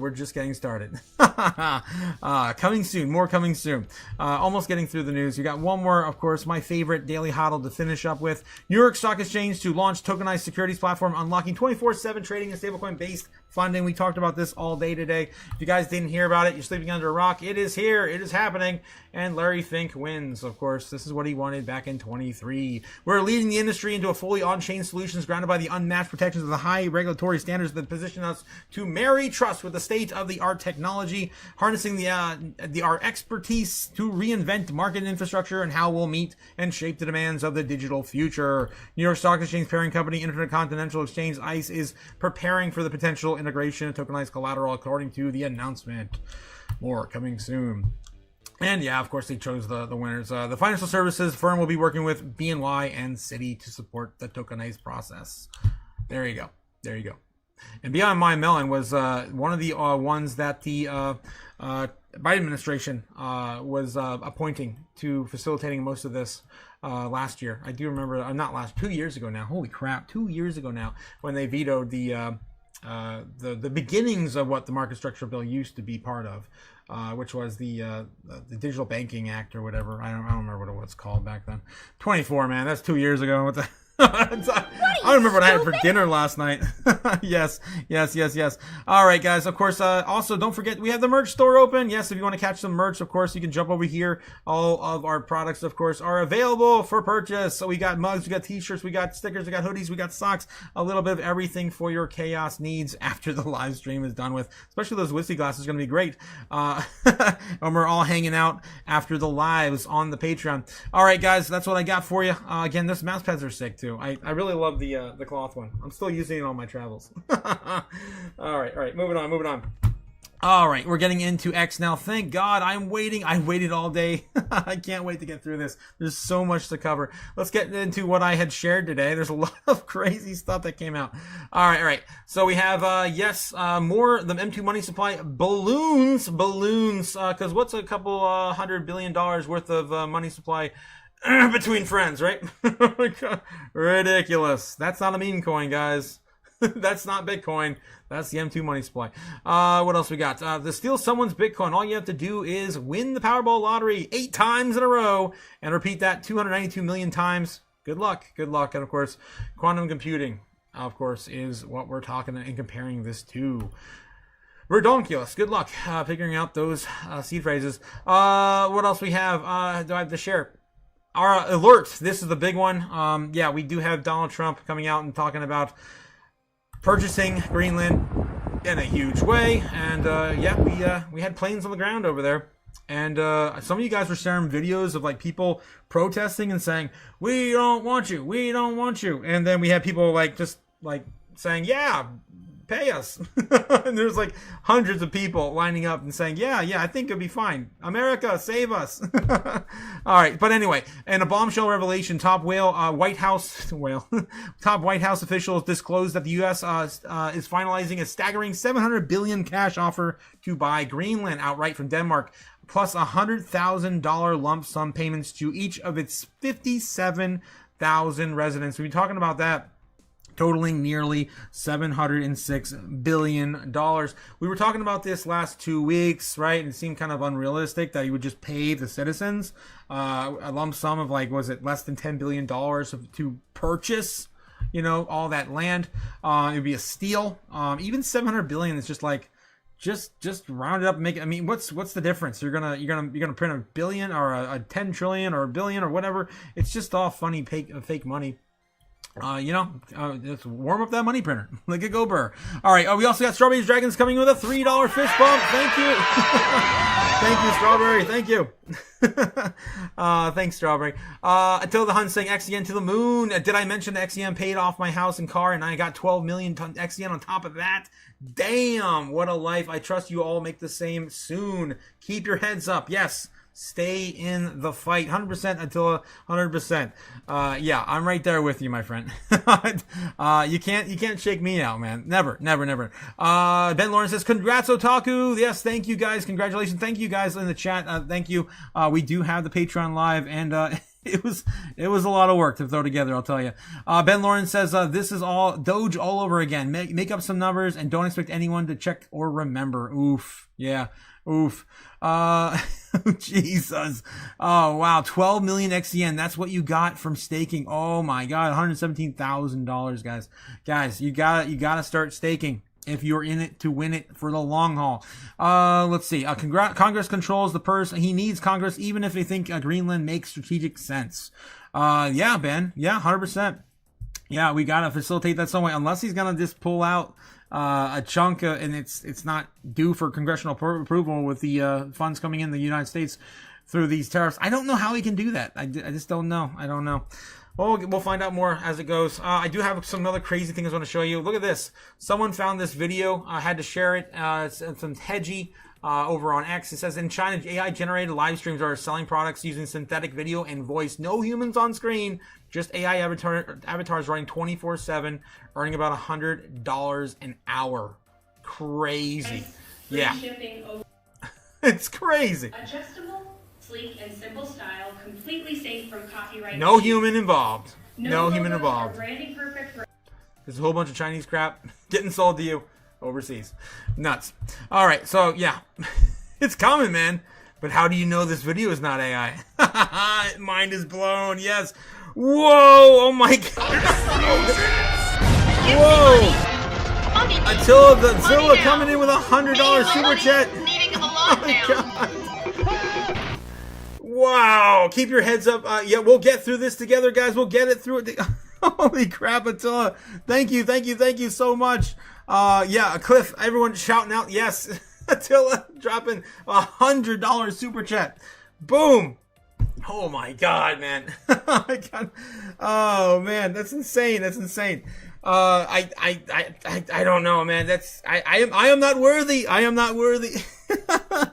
You and Cliff lately have been spoiling me, man. Brooke last night too. I thank you very much, man. Thank you. I'm definitely gonna be able to pay my bills in February. Thank God, man. Thank God. I was getting worried. Thanks again, guys. Thanks again. Yeah, Wowee says Professor Abdul. Yes, you demand 100% until the Zilla is the man. It's a Chaos Christmas in January. Oh my God. Wow. I'm gonna have to finish this drink from last night. Oh my God. That was a mistake. Oh, it burns. Oh. All right. Well, I just took a shot. All right. Brave Farmer Female says Doge was gonna Doge the Pentagon. And that's when Trump and Elon parted ways. Congrats, Attila. Way to spread the love, my brother. Oh, my God. I can't. I can't, man. Oh, we're on the biggest down days of the year. And you graced me with your presence, Attila. And you, oh, my God, man. Thank you so much. Okay, yes, Ben Lawrence says, my point is they lie, all of them. Thinking it's the libs or the right. It's just misguided. Yes, it's all misinformation. It's misguided. It's meant to, of course, put you in your place. Yeah, it's meant to put you in your place. That's why I was thinking about that with the whole Denmark or the whole Greenland thing. You're not just going to give $100,000 or $1 million to every person, because that's what I was talking about. And then Mr. Wonderful, also, McLeary, Kevin McLeary came out and said the same thing too. I'm like, oh my God, he had the same idea as I had. But it's like, again, going back to that, exactly what Ben said, they're not going to just give everyone, of course, a large amount of wealth. Because they don't deserve it in their eyes, right? They don't deserve it. We got to find our way, guys. We got to find our way, and that's what I hope to help you guys over on the Patreon. Try to find that way. Ben, I messaged you, said Nebs, nice. Matt Adams says I'm geeking out here reading out about Greenland. Arctic ice melts creating new shipping routes. What? Like the Northeast Passage and becoming navigatable, shortening trade times just because it grew. That's insane, just the amount of ice that grew on the ground. Discord or email, you guys, of course, hooking up, I gotcha. Matt Adams says, aside from the mineral stuff, yeah, wow, that's nuts. Okay. It's crazy. Thanks again, Attila. Thanks again. Brave Army Freedom says, yep, plus Greenland is already super cold with access to water. Perfect location for AI data centers. Yes, exactly what we were talking about last year. When this got originally brought up, I was like, mining Bitcoin in Greenland with the Trump family? American Bitcoin? Yeah. And AI data centers, all that stuff is incorporated with that idea. All right, what else do I got to share? I got a whole bunch of stuff to share, guys. It's nuts. Max Kaiser, of course, Bitcoin Maxi, comes out and says, bond apocalypse is now. Yes, now bonds around the world are getting dumped as the yields spike. Capital is demanding higher compensation for being paid back in fiat. We don't want your dirty paper money. We don't want it. We don't want it. Looks like, yeah, it's going. Black Swan event? Someone posted that as a response. Yeah. At some point, all roads lead to Bitcoin. All right, Besson also come out here saying markets are going to go down because Japan's bond market is suffered a 6 standard deviation move in 10-year bonds over the past 2 days. This has nothing to do with Greenland. It's all about the Japanese bond blowout. And Scott Besson said that this morning. All right. I did share this this stocks anime, financial. Oh my God, I can't wait to watch some of that. Cliff shared that with us this morning, and I, of course, linked it in there. Bitcoin, as a rumor that PlayStation is now going to be integrating with Bitcoin and Ethereum payments by the end of the year. If that's true, man, that's insane, especially with, Bitcoin in Japan. Jasmine, you never know. Ray Dalio, of course, comes out and talks about the 2026 New World Order. Clear about what I mean. Here. Let's get The into monetary order is choke on the rest breaking of this. down. Okay. What I mean by the monetary order is that fiat currencies and debt as a storehold of wealth is not being held by central banks in the same way. and that there was a change. The biggest market to move last year was the gold market, far better than the tech markets and so on. And the U.S. markets underperformed foreign markets because of the fact you could see it in the numbers of the central banks and so on. So let's just look at the fact that on the other side of trade deficits and trade wars, there are capital and capital wars. And so as we're looking at that, and you reported what the stock market and so on, but you didn't report that the gold market is also up 3. We did say that earlier this morning. Okay. It's up to But record I'm levels saying again. And silver. is you look at what is happening and why it's happening and who's buying it. So let's just take a moment on that capital war issue, okay? We know that both the holders of U.S. dollar denominated debt, which is money, and those who need it, the United States, are worried about each other, right?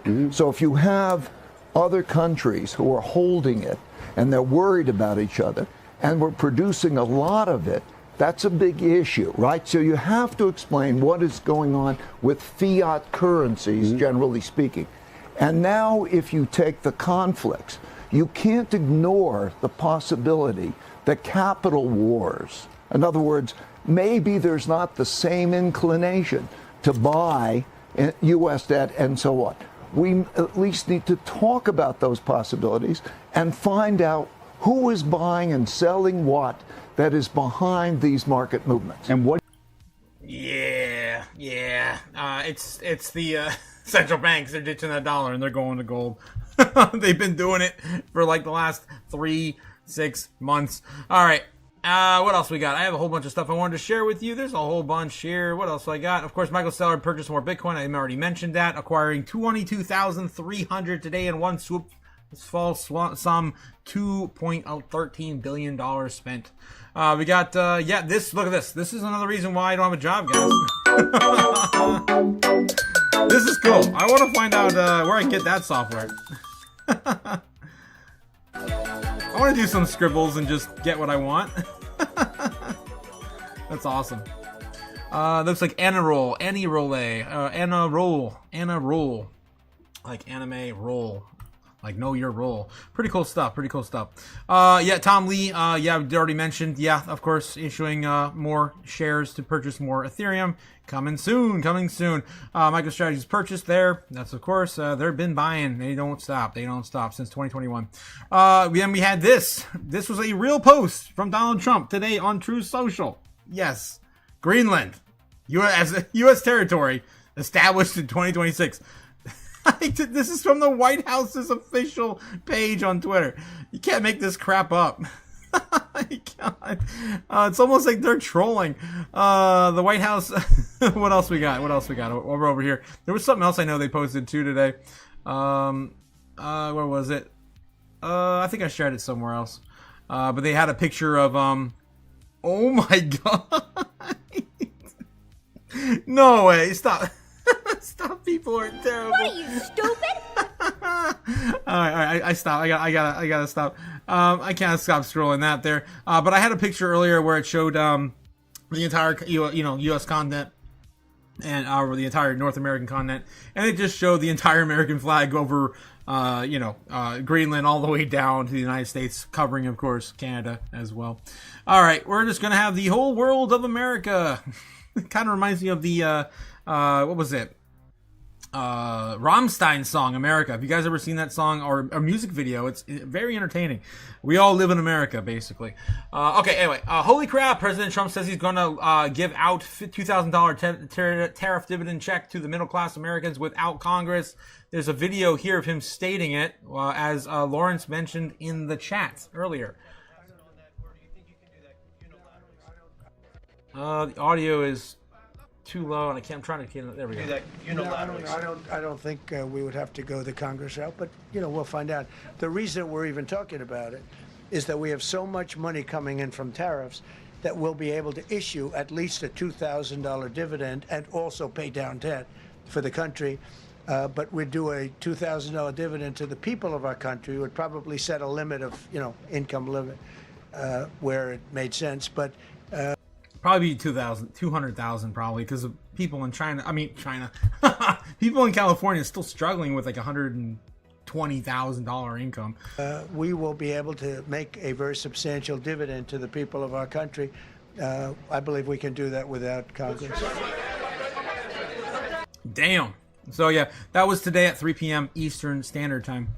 I do remember seeing that video today. I saw it live on TV on the news, but he spoke for over probably close to 2 hours with all the questionings and everything. They actually cut him off at one point because it went on too long. They're like, he's been speaking for over an hour now. We're going to talk about it. And I'm like, what the hell? Who keeps it? Like, it's crazy that these news outlets actually interrupt the president. I find that insane. Just do it. Just do it. Yep. Everyone needs it, man. Everyone wants. I think Strawberry. I was talking to Strawberry the other night, and she said the same thing too. She's like, "We need it. We need it now. I need to pay my debt. I need to pay that debt." I'm gonna ask you guys in the chat. Actually, it's been a while since I asked you. What would you buy? What would you do? What would you spend your $2,000 stimmy check on? Again, adjusted for inflation, this is the same check we got in COVID. Just keep that in mind. I did the math one night. Adjusted for inflation, $2,000 before 2020 was roughly about $1,200. Remember what we got and how much we got in COVID, guys? It was about $1,200. Yeah. What are you, stupid? This is, of course, how much our dollars are worth today. A lot less than they used to be. Almost half as much as they used to be. Okay, yeah. So, what would you spend your $2,000 stimmy check on? All right, I'm gonna put. Let's say we're gonna pay down debt. Oh, another thing too. Speaking of paying down debt, I have. So I've been staying in sunny Florida now for about 3 months. It's insane. I cannot believe I've been able to do it. I've been spending more time with my family because they're right behind the door, right? That I'm using the pseudo studio, right? Yeah, it's been amazing. It's been amazing. But the things I've heard while I've been down here is insane. Like, we definitely are living in a dystopian future. Like, when the news anchors and like these game shows and specifically the radio hosts are like giving away money and literally saying, we're going to pay down your debt, and you're trying to call in to win to pay down your debt, there's a problem, man. There's a problem. Oh, man. All right. So you're going to pay down your debt.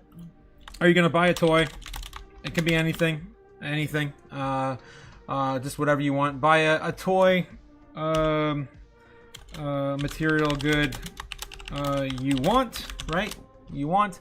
Or you're going to buy crypto. Or are you going to buy gold, silver with that money? That might be a top signal too if we get a fresh liquid supply into silver and gold by then. Buy silver, gold. All right, so I'm going to ask you guys in the chat, what would you buy with that $2,000 stimmy? All right, here we go. It's up. Cliff coming in with a link as well. Let's take a look at that, and then I'll dive back in the chat with you guys. Yes! Oh my God! Yes! Remember that? You guys remember that? That was the Ohio State graduate. I remember that. We covered it in 24, I believe. It was a long time ago. We did a whole entire live on it back in the day. He came out. He was the valedictorian of his class, and he made this speech. It was amazing. It was amazing, and he got. I'm not gonna spoil it for you. I'm not gonna spoil it. Investors are open-minded and understand things before other people. So I know this might feel polarizing, but I encourage you to keep an open mind right now. I see Bitcoin as a very misunderstood asset class. Boo! Boo! I'm a normie in a stadium in a school. Boo! It's decentralized and finite, which means no government can print more at will. In the early days, the exchanges for Bitcoin were prone to hacks and fraud, but the issue has been resolved with the recent launch of the Bitcoin ETFs backed by two of the world's largest asset managers, BlackRock and Fidelity. So anyone could hold these ETFs in your retirement account. Great investors are open-minded So that was the that was the Vavitorian vote, and he did this entire thing, and I had multiple angles when I covered it from the stadium, and a lot of booze. And here we are today. We're in a different place than we were right after the ETFs launch, which of course happened in 2024. I tip my mask to you, Cliff, for pulling that one up. That's an oldie bit of goodie, my friend, for sure. Awesome. Thanks for sharing. Let's get back in the chat, catch up with you guys. GSR should be up today, says Lawrence. Silver has a massive run left, says Ben. Braveheart. 100% Braveheart McFreedom. Massive. Lawrence says, I agree, but something about the gold buffaloes? Dude, 100% they are disrespectful towards him, says Lawrence. I must have missed something. Braveheart McFreedom says, so much the investment money coming in from AI, but no electricity to support the data centers. At some point, the details matter. 100% Brave, 100%. And silver, of course, is going to be utilized and facilitated for the data center, expansion, right? We need more data centers for, of course, the AI we're going to look to build in the United States, and more, of course, power necessary as well to do so. I buy some of you guys some damn sense with my stimulus check, says Mad. Wow. Yep. Definitely get some sense out of that. You know what I'm saying? Okay. That's stupid. Ben Lawrence says, 100% make from me freedom. So much narrative, little details. It's funny too, because we're talking about sats all the time, paying things in sats. I always bring up my 2 sats instead of 2 cents. And we're moving into a world where cents are no longer even relevant. We don't even have pennies anymore now, guys, in 2026. Cliff, yes, thanks again, Cliff, for that that video. Strawberry Dragon says, Greenland's personal income tax is a combination of national tax, around 10%, and a municipal tax, leading to total rates from approximately 42% into 4%, says Strawberry. Interesting. Braveheart Freedom says, hold your gold if you like buffaloes. All metals will win, but I like my silver the best, says Braveheart. Ben Lawrence says, why not miners, Braveheart Freedom? Some good plays out there too, no? Yeah, I mean, even the latest, advanced, you're talking about Bitcoin mining, right? Specifically, are you talking about other assets? I mean, you can still mine other assets a lot more efficiently than Bitcoin. Okay, so why weren't socks in the pool? Says Ben. No, I only had 4 slots. I only have 4 slots for the pool. So quick catch up on the pool real quick. It says, what would you guys buy with your $2,000 stimmy? Would you buy a toy, like a material good, or something that you really want? 8% of you guys say that you would do that over just buying into crypto.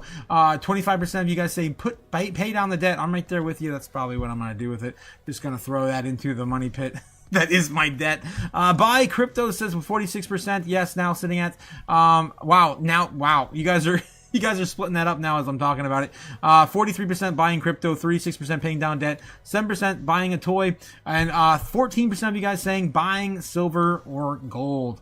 That's where you guys are going to do that stimmy check. Man, gold and silver is going to pop, man. It's probably going to be a top signal, I'm telling you, when that money is printed and people just throw it at what they think, of course, is better hold, which is pretty much anything but those dollars, right? Lauren says, I like how you think, Attila. Let's see what Attila said, because I missed it. Okay, yeah, gotcha. Silver miners, talking about mining stocks, gotcha. Okay, I thought I would buy XCN first or CBEC second, says Attila the Hun in the chat, guys. That's probably a good take there. I do like me some more ZBEC if I had the time or the money to get some more. Attila the Hun says, until 28% goes down 15%, then I would put most of my cash into ZBEC. Braveheart McSeum says, he's right. Great investors are open-minded. Yes, they are. And a lot of people are not, especially those sitting around a stadium at a educational institution. You'd think they'd be more open-minded going to school, right? Okay, yeah, my internet service is acting jank. BRB, Cliff, oh no. Matt Adams says, how much longer are you going to be hosting XCN staking? All good things come to an end, and I don't like that, says Mad. I don't like that either. I mean, take it while you can, man. If they're doing it, take it. Taketh what you will. Just Scoop Just scoop it all up. Forever, ever, mad, forever. All right. We're all caught up. Let's do some unfiltered doom scrolling now because I'm pretty much caught up now on the stuff I had to share with you guys earlier. All right, so let's get some doom scrolling going. See what else is brand new. I'm developing out of Davos. I do want to do some like legitimate searching for Davos stuff related here because we have a lot of people speaking today. If you didn't catch the morning live, we did catch Mark Carney speaking live.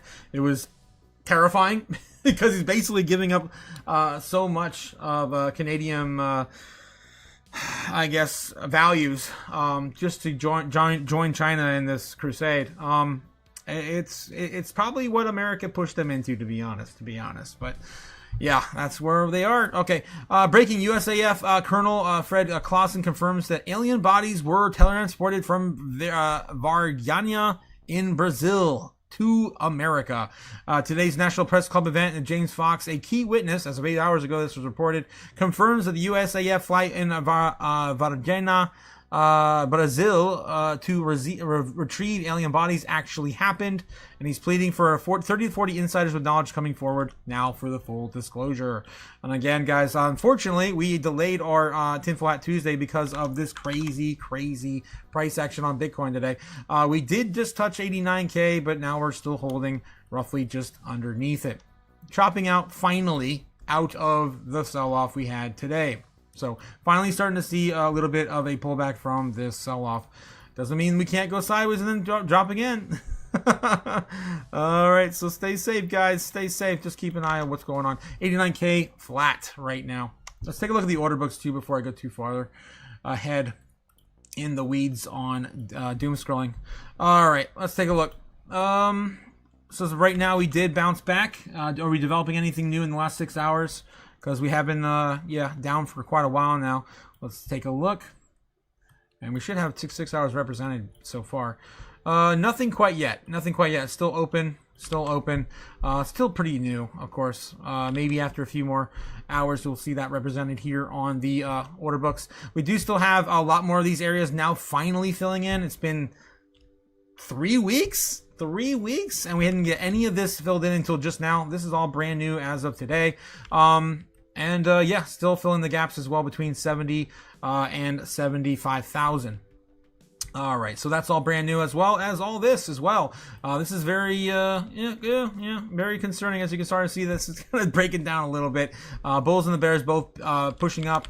We do still have, in the grand scheme of things, a lot more over time above or below us than we do above us in terms of longs on the order books, and the amount of longs we have still there in the golden pocket, about $87,000 Bitcoin. So that's where the whales are setting up to maybe get that last push back down, fill up on the low. And of course, if we still have the narrative still playing in our favor, we could start to see that start to chew back up. If we were still fighting that narrative and we get into some other crazy American macro or international stuff, then yeah, we could come back, of course, farther than that and test the lows, of course, the likes that we haven't seen since the beginning of, the middle of November, which is around $80,000 Bitcoin. So hopefully this goes in the right direction and they get as much as they want, right on around $85,000 Bitcoin, which I think is a pretty decent pullback for anyone who has the capital to do so. All right, moving on, getting back into X. X going to give it to you. What else do we got? All right, the alien bodies is crazy. Okay, Vladimir Putin on how Europe's leaders will behave with Trump. You'll see it when it happens quickly. Soon they will stand at the feet of the master and they will gently wag their tails. Everything will fall into place. I guess that was Trump saying that. Europe has no realistic response to President Trump wanting to annex Greenland. It is important that the future of the United States, and we have a president who understands that. It's only a matter of time. The empire is falling. Damn. Did he really just say that? Shit.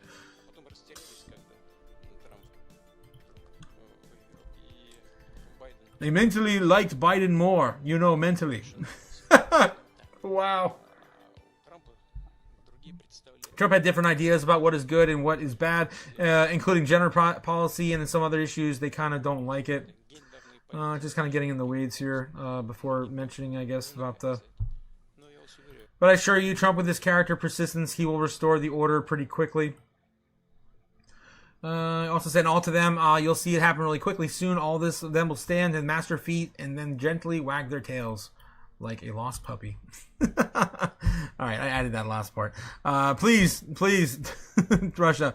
We're on the way. We're on the way to Greenland. Gotta send that one to Fern. He'll get a kick out of that. Oh man! All right, I'm gonna have to like and share that one. Okay, so yeah, we're on our way to Greenland, guys. We're going. We're gonna go get it. This is ridiculous. We're going. This is ridiculous. Yeah, of course we landed there. Already mentioned this. Wow. The poll hits. 78% of Greenland say they want to join America. This was the video I was talking about. I saw. It might be propaganda, guys. Take it with a grain of salt. But yeah, people kind of wearing the hats, doing the MAGA thing. Hello, Trump. Save us, Trump. Buy Greenland. They want to be part of America. There's also the other side, guys. Don't take that as definite. There's also the other side of that, which is, protesting. There it is. That's what I was looking for. Yeah. The largest turnout in protesting, I think, they recorded ever, according to their... Yeah, thousands of protesters march against Trump and the U.S. in Greenland. Okay, just facilitate a vote. Throw it on the blockchain. Get it done. Get it done. All right. If you don't know, you know. We got a video from Brian Armstrong out here. He posted this himself on his own Twitter account as of 3 hours ago. Let's see what he said. We do not do fractional reserve lending, which means... Oh yeah, this is the fractional reserve lending video. Okay. Yeah, basically this response to the market structure bill in its current form. Yeah. We already went over that last week. It's old. They're just reposting the same stuff. Brian Armstrong, of course, wants to get this thing moving again in the right direction. All right. People are mocking the idea of U.S. buying Greenland and don't know the history. Of course, yeah, we kind of gave it away, really. All right. I know. I remember seeing the little details. All right. Let's see what else. Anything else we got? I'm going to go into Davos. We do have Lutnick. We have Lutnick talking about this over at Davos today. This one came out 9 hours ago. Globalism has failed, and why are you going to go to the solar wind when you're up and to become zero? And then why don't you make a battery? You're entitled to having borders. Globalism has left America people behind. America first, a different model, one that will encourage other countries to adopt. U.S. Secretary of Commerce Howard Lutnick went nuclear on the globalists at the World Economic Forum in Davos.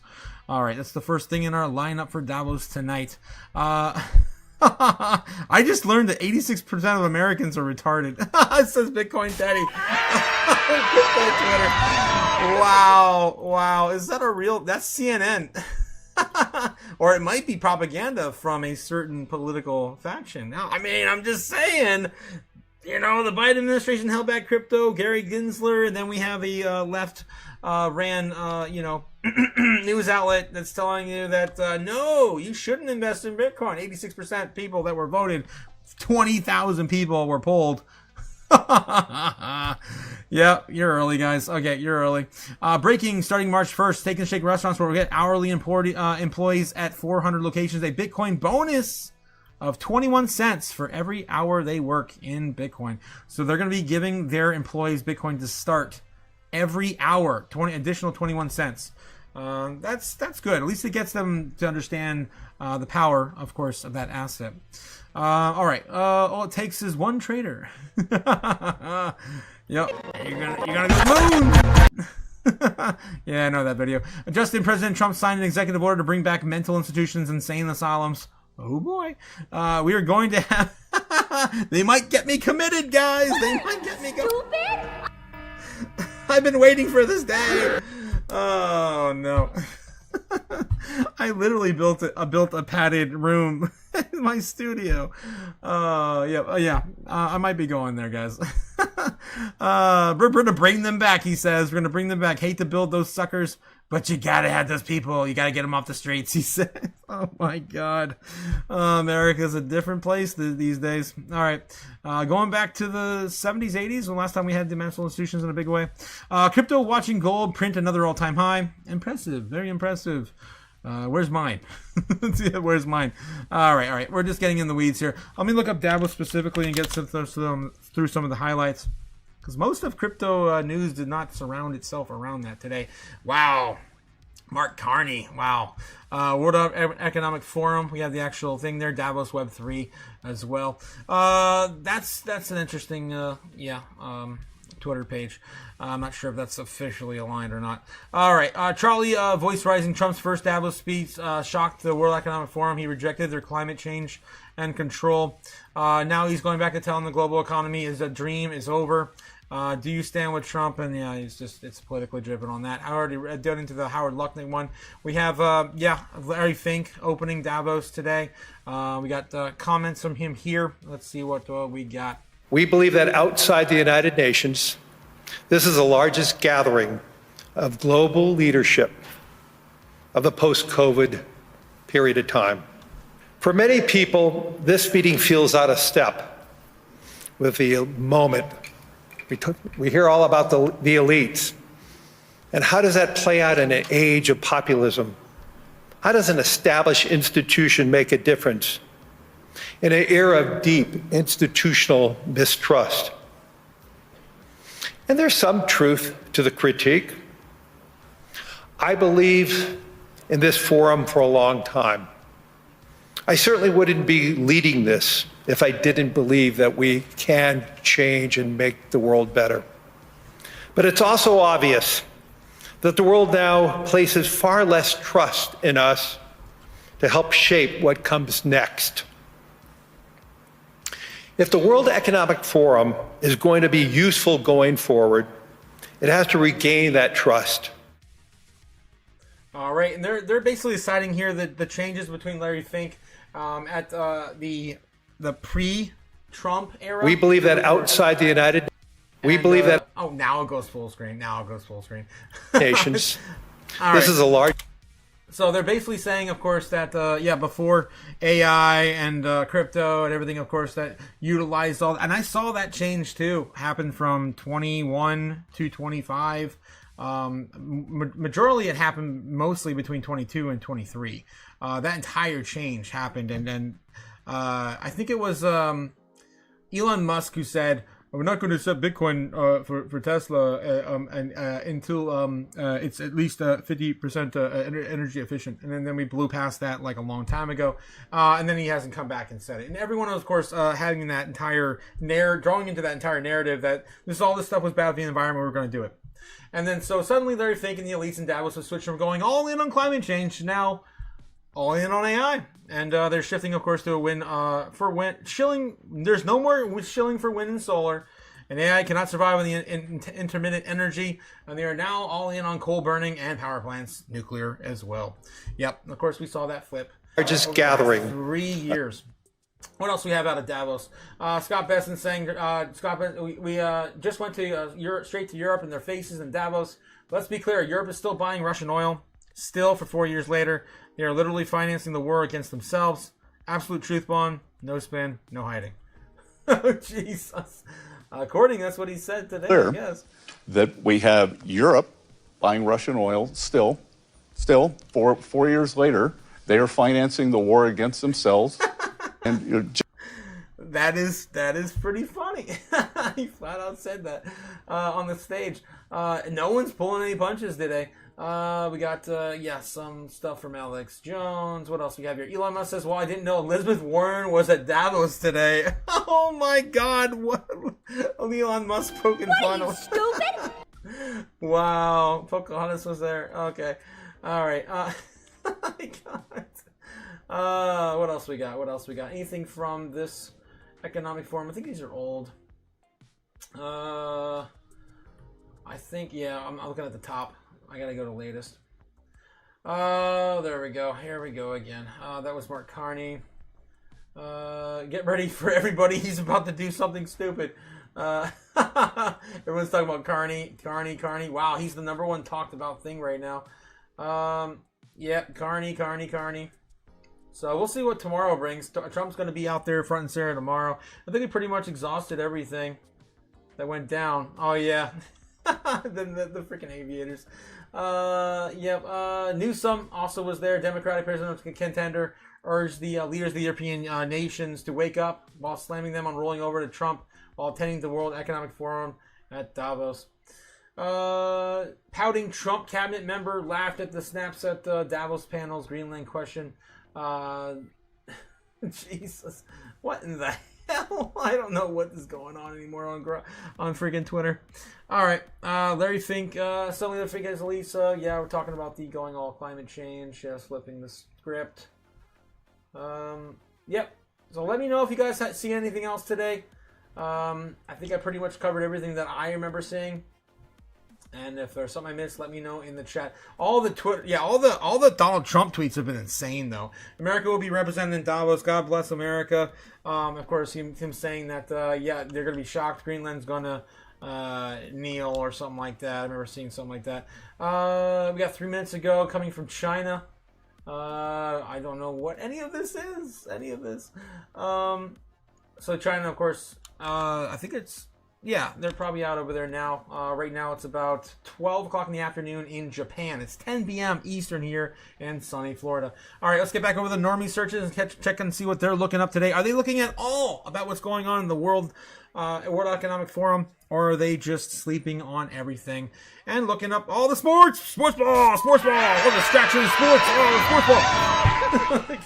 They're probably going to do that. All right, so guys, we do this every single day. It's, of course, our normie segment, checking in with the normies, see how their search history is going. We compare them basically on a A through F, national grade scale, and we grade them based on anything they're searching that's relative to financial markets. Today, no exception, is typically they're going to search for 3 things. It's going to be video game, sports, and celebrities. Let's see what they're looking up today.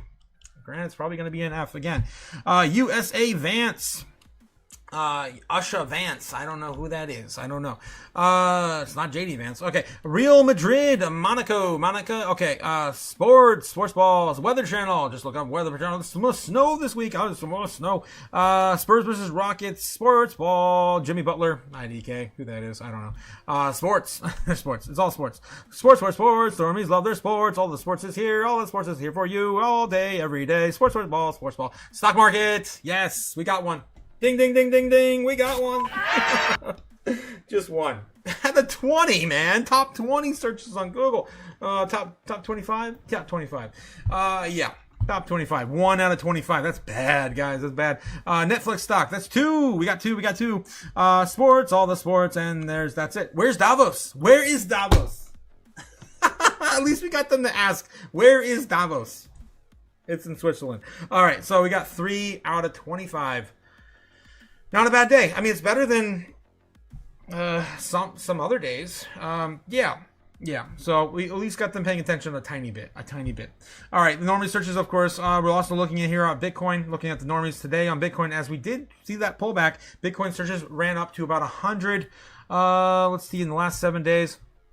Yep, ran up to about 100 here, around 5 a.m. Universal Time. I forget what that is adjusted for Central. For Eastern. I think it's right around the open. I think it's around 9 o'clock or 8 a.m. So of course a lot of interest in the morning, and of course dwindled by the end of the day. That is kind of concerning though, because that's the only big one we got on the last 7 days so far. Over the weekend, no one really paying attention. Even on Friday last week, in comparison to what we saw today on the Google Index. These are relatively lower than what they used to be just a few weeks ago. All of these peaks were right around 80, 90, or 100 on the Google Index. So we are getting a little bit less activity on Google overall.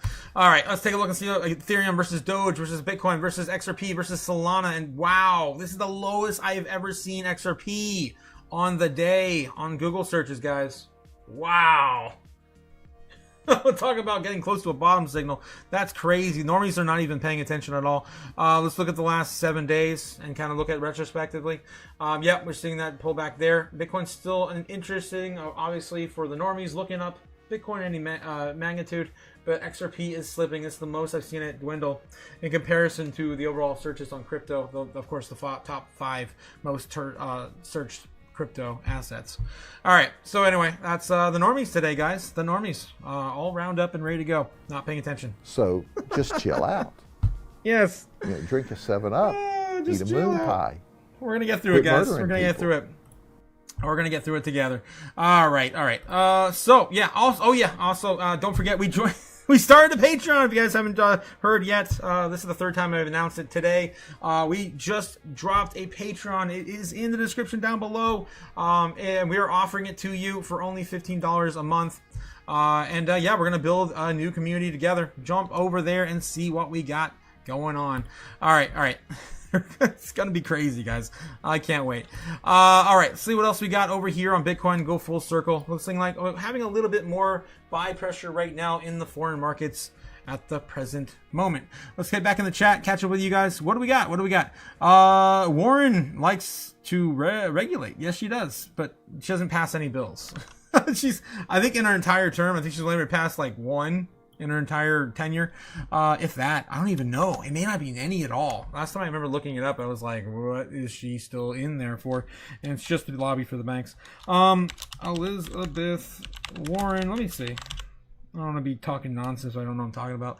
Elizabeth Warren, how many bills has she championed and passed? Question mark.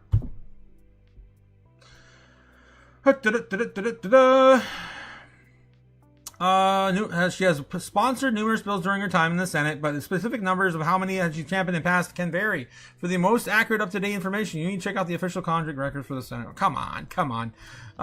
So apparently, according to this here, U.S. Senator Elizabeth Warren of Massachusetts website, I don't know if I believe her straight from the website, but yes, he's passed up to 44 bills into law by both Democrat and Republican administrations. Over 60% of those bills were into law by bipartisan efforts. So, standalone, yeah, I don't know.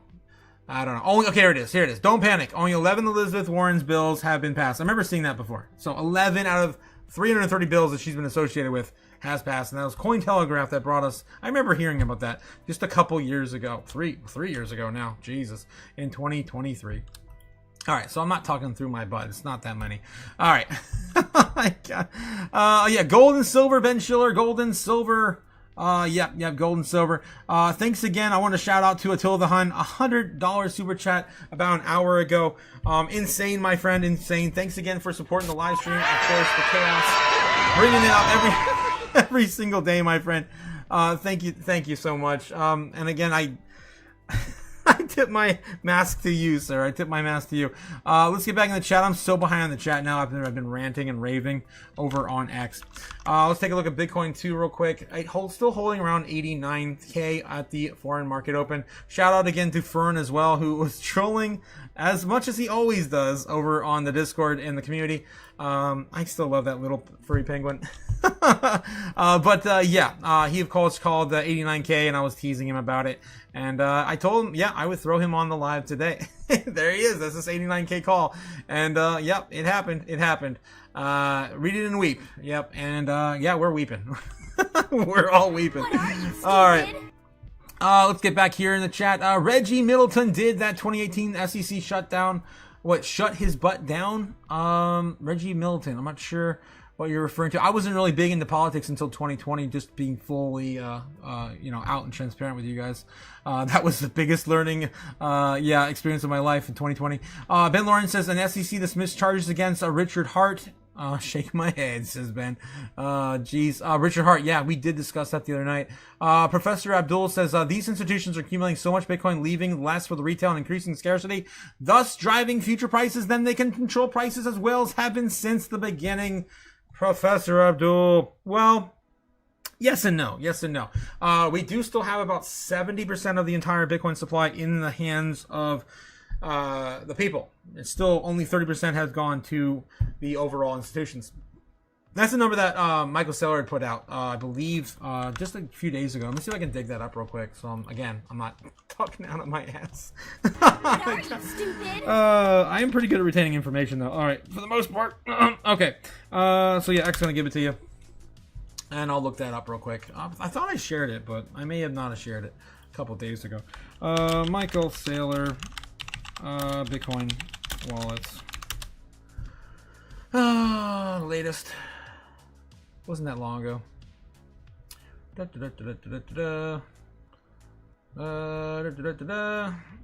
don't know. Maybe I did share it. Hopefully. I don't know.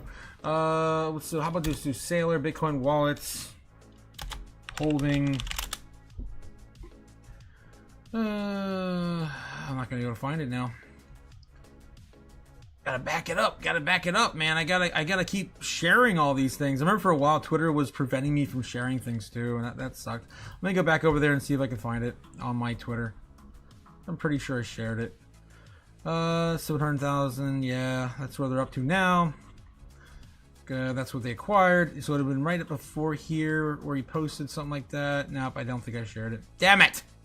Okay, I'll just find a how many Bitcoin are in the hands of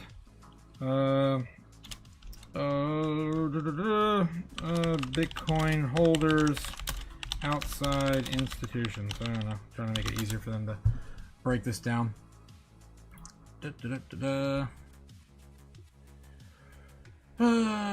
the average Bitcoin holder, maybe? I don't know. It's taking a minute. Wow, can't find it. Alright. I'm gonna probably give this up in a minute. Don't forget, guys, if you're watching tonight, don't forget to hit the like, subscribe if you haven't done so already. Alright, so what percentage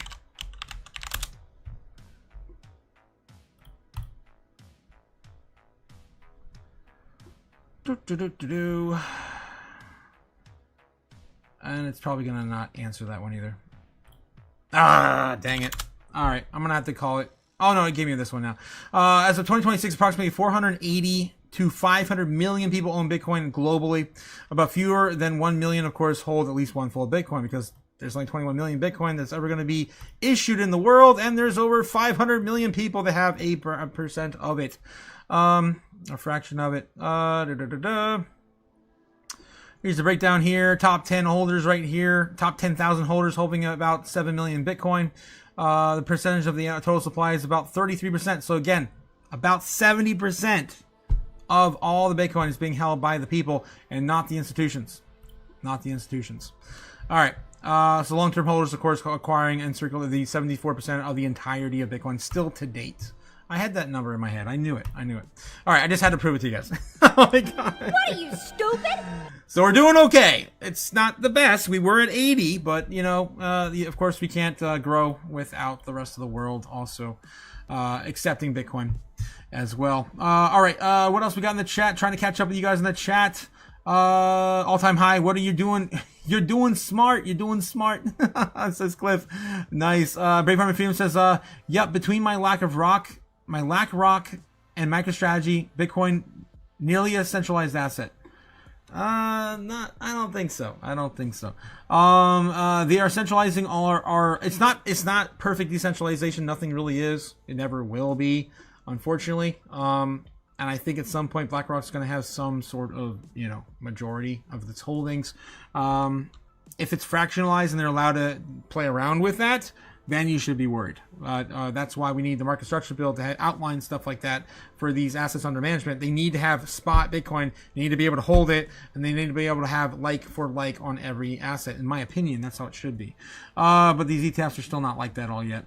Brave Army Freedom says, Reggie Middleton, I've heard of that right. Height to trillions with the tech to be he shared, says Braveheart. Not sure what that is. Warren likes to regulate. Gold and silver, the Ben Schiller. Braveheart. Ben saying Reggie has a lot of patience in DeFi. Nobody pays attention after what the SEC did. I'm not sure what that one is. There more corn on Otaku's feet. I'll talk too much. Yes, guys. I know. What in the world? Oh no, Cliff has found something. What in the world did Cliff find? Oh boy. Yes, I shared that. I shared that a few days ago on my Twitter page. You found it too. Okay, cool. Yeah, bank must plan for crisis sparked by alien invasion. This is covered by, I believe, the London Post, I believe. So yeah. That was a thing that happened. Ben Lawrence says, lady in red, lady in leopard print, and all in their underwear. What the heck, Ben? Okay, Reggie, Reggie, all these Reggies, man. And then, ain't nobody got time for Reggie. 100%. Ain't nobody got time. Madrid with the amazing game today, says Ben.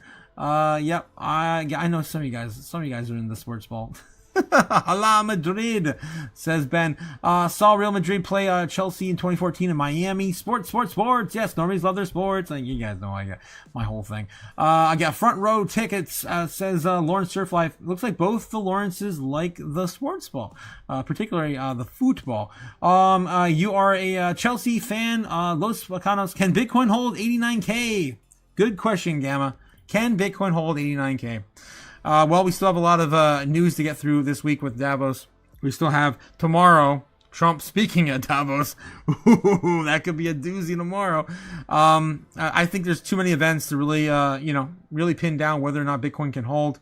More blood is to be expected, guys. I think there is a path to 85, 86, 87. Maybe the blood stops at 87. That might be it. But I think there's a path there. Depending on how our world leaders are going to be behaving this week. There is still a lot of momentum right now for Bitcoin recovering. It looks like as of right now, we're coming back up to at least 89.2, 89.1, already on the order books, starting to push that direction. As of right now, we could come back maybe into this channel. We do got to bet back above it. We lost it. So right before we started the live stream this morning, we were stuck in this channel. Price action after the fall on Monday. We went sideways in the foreign market, and then today we started the day and ended it very gruesomely.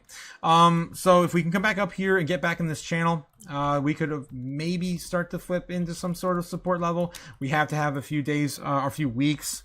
At worst case scenario, 2 weeks of chop sideways to confirm, a new level of support. And this is still pretty new. I mean, we've been up here for a short period of time, just a few days, really.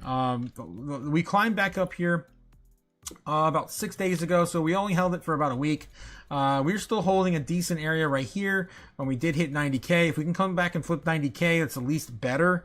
We have a lot more, area here that we can hold. Previously to what we just climbed, because we were up there for a minute. We were holding up there for 4 days. We were up there for 4 days. It didn't last at all. And obviously there's going to be a lot of, fear, FUD, uncertainty, and doubt. All right, so can we hold? That's anyone's question. Right now it's still too early to tell.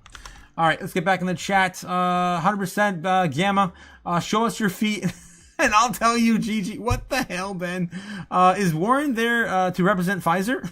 I don't know what the hell. I don't think Warren was really there. I think they were just saying that there was an Indian present, so that was Warren in makeup, in war paint. Oh no, Cliff, what do you have now? More aliens? It's the same one? No, it's a different one. Why Trump wants Greenland? Oh. Now, how many of you know about the object in Greenland? Here we go. Couple of you, okay. Well, for those of you that don't know, there is a spacecraft that has melted out of the ice in Greenland. As you know, the North Pole. This is how Thing began, man. I know my sci-fi. Okay, this is how Thing began, and we started getting alien infestation, like in the movie Thing. Alien in the ice. We go to explore it. Exploration crew gets. Or I guess it's not even an exploration crew. It was a research facility that just happened to be near the site. But anyway, they got infested, and of course, we got tons of aliens. You got to burn. Even the dog, of course, got infected. Crazy. Go from London to Moscow or to Russia by going over the North Pole now. All the ice cap is gone. The last place that has ice on it was Greenland. Greenland had a 18,000-foot ice cap on it. Well, the spacecraft that is anchored in the center of Greenland created the last ice age 50,000 years ago. It's a weather machine. It's 55 miles wide, 300 miles long, and 2 miles high. People that lived in it were called the Mois. You draw a straight line from the spacecraft to the Washington Monument in Washington, D.C., through the Yucatan Peninsula, Great Pyramid, and Mitsubishi, that ends up on Easter Island, where the Mois have been dug out of the dirt. The heads on Easter Island? Well, 2 years ago, they finally went ahead and they excavated, and they're all 65 to 85 Yes, foot. exactly. They're huge statues. I remember when they did that. They did an excavation of a few of them, and they were huge monuments. They weren't just heads. They were actual, full, complete statues of people. Full body carvings. And these were the people that lived in the spacecraft that was uncovered that's melting out of the ice in Greenland. Allegedly. So when you think we've been alone, these people have been up there for 50,000 years.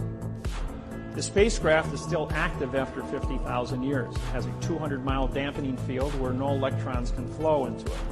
Allegedly. In 1940, pattern into the dampening field when trying to fly between Maine and London. As a result of that, they lost power and crashed in Greenland. As they sent in rescue B-52 bombers to rescue them, they hit that same dampening field, but they veered off. They just ricocheted off of it. By testing, trying to get to these guys, they were able to ring a circumference and find out that there was an object 200 miles to the center of this field. On This the is crazy, southwest Cliff. corner of Oh my Greenland, God. there is a small community. It's the only community on the island of Greenland. That community is a military post, CIA, that uses a compressed air generator to operate diesel engines to run a Caterpillar to run back and forth to 200 miles from the base to the object in Greenland. A lot of our technology comes from the reverse engineering out of the spacecraft. It is still functional and it's still in operation. So it's pretty important what this thing is. Oh my God, dude, this is insane. United Nations, and they're all working together. Wow. Wow. All right, Cliff, you blew my mind. Well, we got into Tinfoil Hat Tuesday a little bit today. Oh, man. I didn't think I was going to wear this one today. Insane, man. Insane. Who is this guy? I want to know more. Who the hell is this guy? Well, this particular account, I want to know who is this speaking. But yeah, and what timeline is this? Because this looks like it's old footage as well. All right. So yeah, we definitely are not doing Tinfoil Hat Tuesday today, guys. We're just kind of keeping up on what's going on with DAVOS primarily. That's what I wanted to take today to do. But yeah, this is crazy. If that's true, man, there's a lot of narratives to play out in Greenland. All right, nuts. All right, let's get back in the chat. So that was what I clicked on from Cliff. It's insane. Yeah, where the hell did you Tinfoil's Hat Tuesday hats close, right? Yeah, you definitely got some of that going again tonight. Thanks again, Cliff. Lauren says that was a quality video. Yeah, exactly. Old as fuck. That's what I said, right? It looks like it's from the 90s. We wanted to get a little G in her tinfoil hat. Mini 2. It's the Madonna effect. The Madonna effect. Woo. Where is Minnie's hat, Andy? Madonna effect. I want to see Brooke on the tin flip hat. Oh, really? You want to see Brooke? You want to see the little puppy face? Wear the tinfoil hat? Oh, yeah, Brooks always using okay, Brooks has a Jason hat. What? Like a Jason mask? Yeah, last time every time we talk with Brooke, she always uses that puppy avatar on Zoom. All right, guys. All right, let's take a look back in Bitcoin's price action tonight and see if we can figure out where Bitcoin's going to go. At this point, it looks like we are going to slowly recover, but this does not mean that we cannot also continue to fall back down. Right now, we are keeping this area we just lost this afternoon respected. Let me get back on into a different chart, trying to leave Fern up for the rest of the evening. All right, so yeah, we are respecting currently the trend, the channel that we were stuck in earlier. Let me see if I can find it. All right, so we were around 90K. When we lost 90K, we lost the channel around 89.2. And those are areas that we used to respect when we had the first tiny tiptoes into the dip. There we go, back to here. There we go, so about 92K. I mean, 90,200, jeez. Too many numbers. Oh my God. So, all right, so this is the area we got to climb back above. Have it, of course, represented in green, so it's, yeah, more easier to see. All right. All right, so as of right now, it is respecting that as resistance, as it should, because we did lose that level of support. earlier today, and if we can't flip above that, we are going to continue the road down. We did see a little bit of a breakout as of 8 p.m. when we started the live stream. We started trading sideways. We were in a little bit of a inverted head and shoulder. We did not come up just enough though, so it's a little, you know, drunken. Definitely not really playing into a bullish pattern just yet, especially if we can't get above 90,000. We need to get back above 90,000 in order to make any of this possible and break out of this bear trend in general. So yeah, we're still stuck in a trend. Again, the trend is your friend, guys. Make sure that you never cross it. You never cross the streams. Always, of course, go with the flow and respect the trend. All right. So that's what's going on in Bitcoin. Let's see if we can predict where it's going to go tonight. It's going to be a really hard one to do, guys. I'm just going to be full out there. It's a very critical moment for Bitcoin. It's very easy for it to lose this area. Let me scroll out and see what I have here. This is still kind of going into my idea, though. And I think I have it represented on this as well as the other one. Probably better on the other one. That we were going to have some sort of pullback to this area here around 92, which we already lost 92, and then start to chop back up and then break back towards 100K. I had a baseline, a bear, and a oh yeah, it's on the other chart. Yeah, a baseline, a bear, and a bull case scenario for this prediction. And right now we're falling right into our bear case scenario. Bear case scenario. We started a little bit later on this move that starts in the beginning of February. Now, my idea for this was that, and I planned my entire trip around this, that we weren't going to get a breakout until February. I went into this year knowing that, or believing that, we weren't going to see some sort of breakout until February. So I planned my entire trip around, facilitating being back in the studio just in time for a major return back to the upside. We are still kind of, on the bull trend for the year. We lost a bit of it, and we fell today. And if we kind of adjust this, oh my God, Fern's in front of everything. I told him I'm going to have him on for the whole day. So I'm not going to move him on that chart. Let me go back to the daily. Yeah, there we go on the day. All right, so in the grand scheme of things, we're still above. The overall trend. We can still come back down here. This is from 2024 to where we are now. All right, so fire sale has already been broken. We need to keep our head above water on the fire sale target, being right around, 100K right now. Yeah, 100K, man. So we're $10,000 under the fire sale, the tip of the fire sale, for us to get back up into, of course, the meat of the move again, where Bitcoin's still cheap. It's still, even at 100K, it's still cheap. All right, I'm just rambling now. Let's get into it.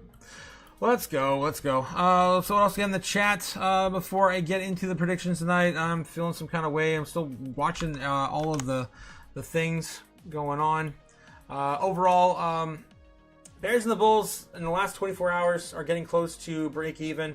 19 billion inflows against 21 billion outflows. The overall volume being represented here. It's kind of moving flat. So Japan just want to wait. The rest of the world wants to wait and see what America's gonna say tomorrow. Alrighty. Alright, I'm over it. Let's get in there and do it. Let's do it. If I don't crash my stream. Alright, I gotta catch up with you guys one more time. Let me just get set up here and go. Go! Alright, come on. I gotta fight with TradingView. Alright. Where are my sticks? They're up here. It was such a mess on my chart. There we go. All right, let's get this in position again for tonight. How did I get 9 over there? Oh my God, what a mess. Oh my God. All right, 15 minute, going back on the 15 minute. Too many scribbles. There we go. All right. Yeah, what a mess. Let me get back in the chat, guys. I gotta clean this up. I made a mess of my chart. Okay, Cliff's got another link for us. Oh boy. Oh no. What is this? Is this more? Because it never evolved. When Scots crossed the Atlantic in the 1600s and 1700s, they did it back. Are we still going into Greenland? Is it this older than? I don't know, man. I don't know. I don't know, Cliff. That southern accent everyone jokes about? Came from It's Scotland. actually Scottish because Scotland! it never evolved. Oh my God. When Scots crossed the All right. You're talking about, I guess coming to America. Kind of reminds me of, what was that movie? I mean, that television show, the Outlander. The Outlander. That was actually a really good show. It was talking about how, just went over all the years of Scottish heritage and ancestry. And it was based on history, right? Even Washington was featured in the TV show. And how, of course, eventually some of the Scots ended up in America too. It was really cool. Really cool. If you haven't seen that, guys, that's the Outlander. all right. I gotta get this going, guys. I'm sorry. Let me get back in the chat. Lawrence says no hair on the top. What? Who has no hair on the top? Trump. I seen his toupee. That was years ago. Cliff says, if Andy's here, quick breakdown the pocket Southern English. That's what you're referring to in that video. Ben Lawrence says, I had long hair in my teens, says Ben. Ever tried the Batana oil and give your high DHT levels? Huh. Interesting. I have good hair, says Ben. No balding and very little gray. He just prefers being bald. Ben says, I just don't want a mess to deal with and cut it every couple of weeks. Lauren Survive says, hell yeah, just lost just blade shaves it. Just blade shave it. Cliff says, my connection, a little jank, don't know why. Oh, I don't know. Yeah, I noticed that my connection is a little jank too on some of these videos. I'm trying to force feedback is not playing as well. Yep, you can see it loading constantly. That's not good. I might be on my end, Cliff.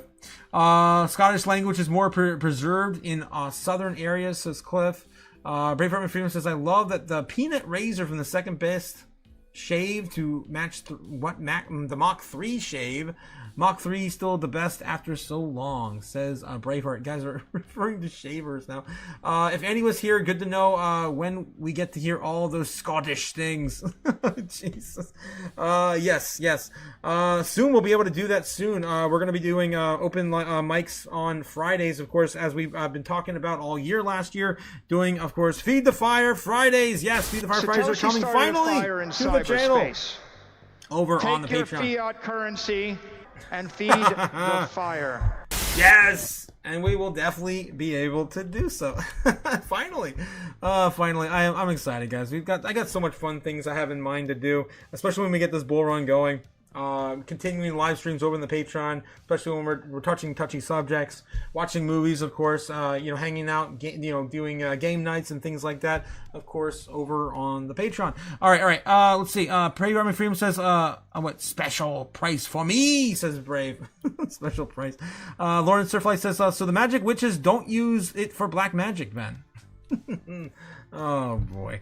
Your hair. Oh boy. You never know what's going to happen with your hair. $20 super chat coming in from Cliff. Give me money. Money me. Oh, money man. now. Me, money needing a lot now. Cliff, are you hanging out with Tito's again? Thanks again, Cliff, for the $20. Yes, feed the fire, man. Feed the fire with that money. Thank you so much, Cliff. Thank you. Yeah, for the haircut, it's free. Yeah, I gotcha. Thanks again, Cliff. Is this what looks like when big dog fiat starts to burn? You guys, I mean, I'm going through withdrawals. I've been telling you guys this for weeks. I've been going through withdrawals. Haven't been able to burn any money in a significant fashion like I used to when I was in the studio. It's not real. It's not there. I'll be back there next week. I'll be able to see, touch, and do things and play with my guitar. I haven't played the guitar in a month, like 3 months. I'm not gonna be able to know how to play anymore when I get back to the studio. Oh my God. What are you, stupid? I'm looking forward to it, though. Looking forward. I miss some things, but for the most part, I've been having a great time here in Florida. All right, for the most part, every day. The weather's beautiful. All right, let's see where Bitcoin's gonna go, guys. I gotta clean up my chart and figure this out. I made a mess of it. Oh my God. Oh my God. Let's go with the 30 minutes. See if I can just drag this into place and then figure out the times again. I messed up my my ritual sticks. We are on the 20th. We're on the 20th. All right. And we're, of course, on the 9 p.m. Roughly around 10 p.m. right here now in Eastern Standard Time. Like, wow, I can't believe we're already that late tonight. Wow. Today's just flying on by. I've been working on nonstop the Patreon every single day, putting that together for weeks. I finally got to a good point, but I'm still not. There's a few things I'm just trying to knock down. If you guys go over there, let me know how you feel about the current structure. If you like it, and of course what we can do to change it in the future. I do want to, again, test some of you guys going over to the Patreon and locking some content over on Discord to see how that works. Make sure it all works for everyone. All right. Because it is, it does integrate with, Patreon does integrate with Discord, and it's a good way to have a lot more things there we can lock down and have read-only material, so you don't get, pass through all the data and all that, people just post and don't know not to post there. All right, so 12, we're looking at 12 here, midnight. I got to put these back in place. I apologize, guys. I've been making a mess of my chart here lately. I've been swamped with stuff to do. It's never a dull moment in crypto. All right, and 9 a.m. for the market open on Wednesday. There we go. Finally, I got it all in place again. Have no fear. The ritual sticks are here.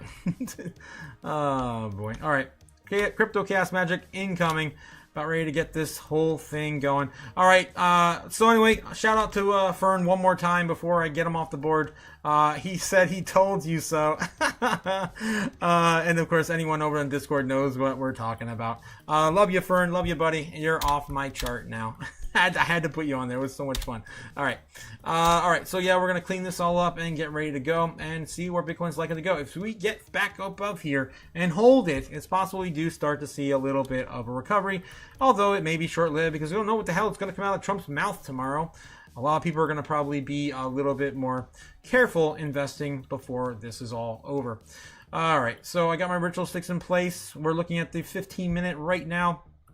And let's get started. Showing you, hopefully, with more certainty. I'm losing it, guys. I'm losing it.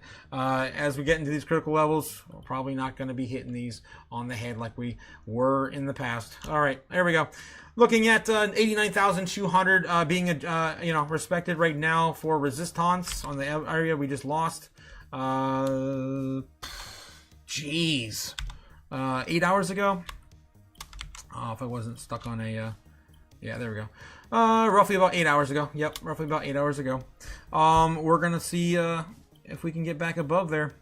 Where did I just lost my brush. There we go. God. 89.2. 89.2. Yes, we just flipped it. Let's see if we can hold it. Might give it a minute. What time is it? 10:35. Damn, it's already late. All right, it's going to be one of those nights, guys. We are starting to climb. We did break above. That was holding us back. Let's go back to the order books and see if there's got any sort of legs here.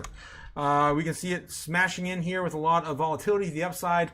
Millions and millions and millions of dollars are flowing in right now to buy this dip in the foreign market. We're still seeing about roughly just under $19 billion in inflows against $21.1 billion. So we're still a little behind the bears in the overall inflows. Still coming in a little bit hot. We're going to see probably a pullback at around 89.5, with a majority of that holding us back at about 89.4. Beyond that, we're looking at 89.5. So 89.4 is going to be the strongest area we have to face here in the next 5 minutes or less. And here we go. Get back on the chart here, and we have liftoff on 89.3. Already wicked back up to 89.3. Wicking down, wicking up. Of course, this is volatility. We did smash through that. Very, very, very tight price action leading up into just covering this right now. What the hell, man? Go. Timing on this. Oh, man. I ran out of stuff to drink. I'm getting parched. All right, 89,300. Still, yeah, finding some resistance there. We backtest this a little bit. You can see all the stuff, of course, where we were stuck today. It's going to be some chop to try to get through this. Which is going to be roughly right here. Roughly right here, about 89.5. Yep, that's exactly what we're looking at on the order books, 100%. Everyone's setting up right there. Whoa, who would have guessed? Who would have guessed? Psychology at its best, 100%. All right, so yeah, that's where we're stuck for resistance. Next resistance going to be at 89.5. And there's already a place I see on the books at 89.4, which is right about here. Yep, right about there, which you can also see represented on the amount of times we touched back in this general area. We're just back to testing local levels of resistance now that we lost support. All right, so just giving you a quick little update on how I get these ideas, guys, just by going back and forth between the charts and, of course, the order books. Brought to you by Kimba for free, bringing us, of course, the live heat map for free. I, of course, love giving the anime reference on my channel. You guys ever seen Kimba the White Snow Lion? Quickly, my otaku brain's just like, I haven't explained this in a long time. It was actually, Kimba the White Snow Lion was actually the first anime ever. They incorporated the idea from Walt Disney back in the 60s, I believe. Those are the 60s. So it's way before, of course, Lion King and Simba. But yeah, that was the one of the first animated anime films out of Japan. So just wanted to quickly give you a little reason as why I like to have that reference on my show. Because I'm an otaku.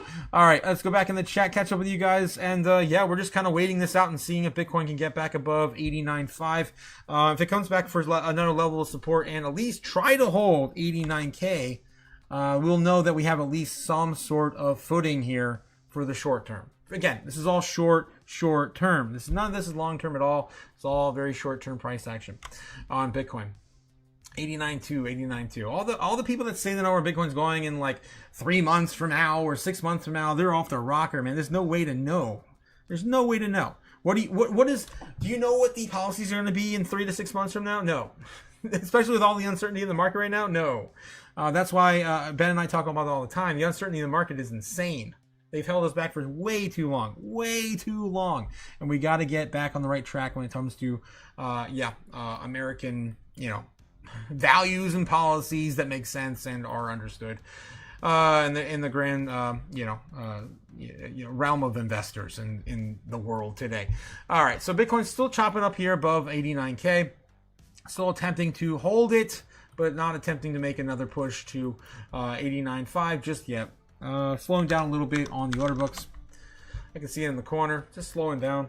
Nothing volatile right now, just taking a breather. It is, of course, just the beginning of intraday trading here in Japan. It just started 12:40 right now in Japan. And again, they're the ones that really first start moving in the foreign markets.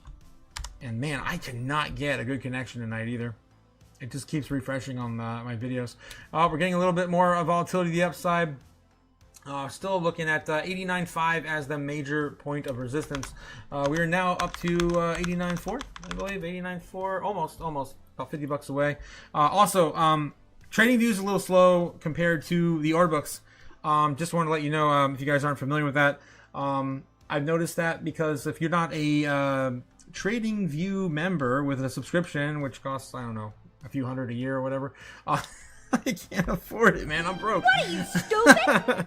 Yeah, you get everything, of course, streamlined to you instantly. So it's like super fast. But if you look at the order books compared to it, brought to you, of course, by a paid subscription to Bookmap, then yeah, you're gonna get that coming in a lot faster, even with the delay that you get lagging on YouTube. It's just one of the experiments. One of my experiences over the years I've noticed, and I never, I guess, really had time to explain it. Now that we're taking our time to hang out now and watch the corn, I have a lot more time to explain things to you guys. 89.5, yeah, 89.5 still coming in. Chopping in a little lower right now, 83.9. We did touch it a little bit according to the order book. I'm not sure what chart that's on. We're looking at another push right now. Here we go. Loading. Getting back in the chat, catching up with you guys while we're waiting for this corn to play out and grow. Looks like Ben Lawrence says it plays the trumpet in court. What plays the trumpet in court? Didgeridoo? Oh my, didgeridoo. Oh my gosh, that's an instrument, isn't it? I think I've heard of that before.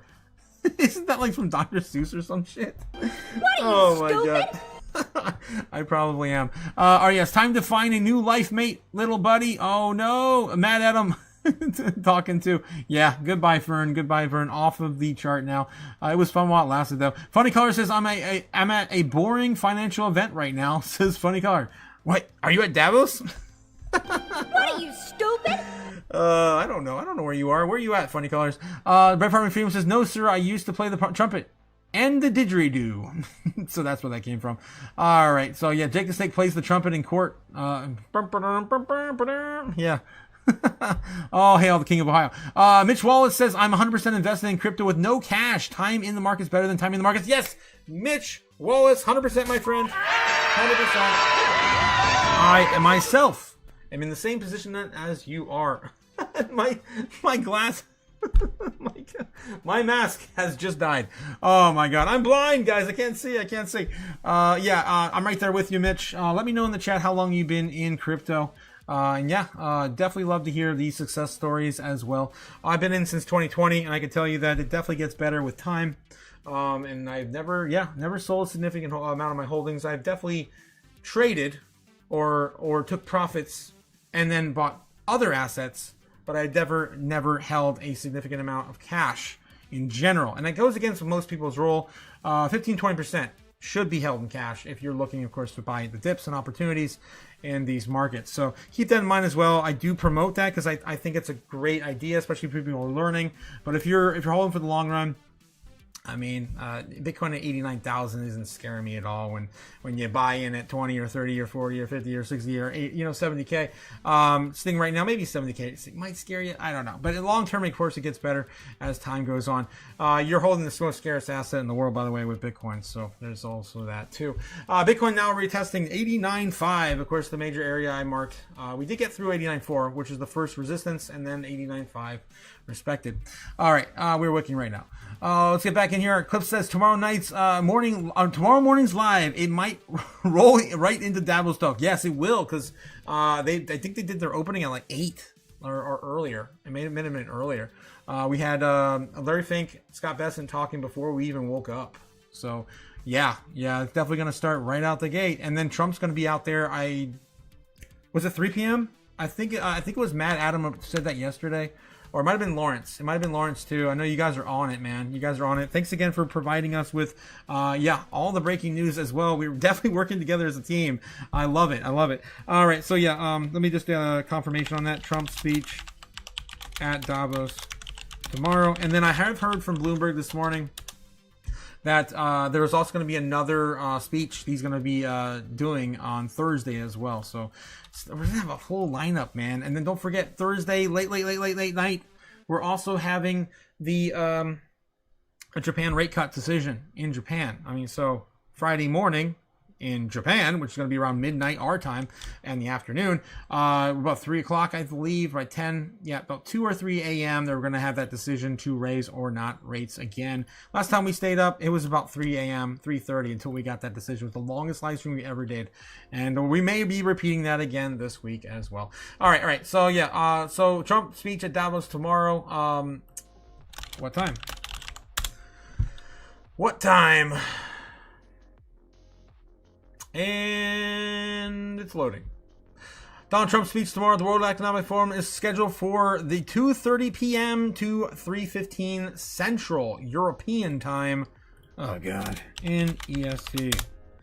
Please, EST. Do the thing. Ben Lawrence says, surprise me, Braveheart and Freedom, that, I would expect a nice acoustic to keep you company at night. Donald Trump's speech tomorrow is going to be about 8:30 a.m. So we're going to get that right as soon as we wake up. We're going to be live, and I'm going to be cutting right through all the BS probably. Not even going to have time to do the intro. It's just going to be straight into Donald Trump. Scheduled for 8:30 a.m. to 9:15 a.m. Eastern Standard Time. So, damn it, guys. Got to go to bed soon. It's almost 11 o'clock right now in the States.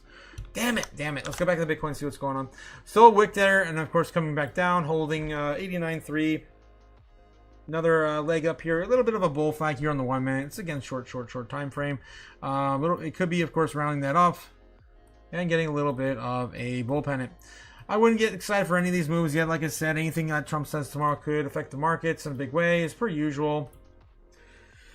So it's going to be,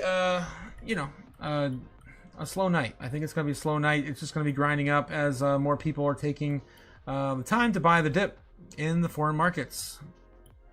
Speaking of which, how is gold and silver doing right now? Right now, silver is at $93.77, having almost a full percent sold off this morning in the foreign markets. And gold right now is doing about 64 up, 4,850 on gold.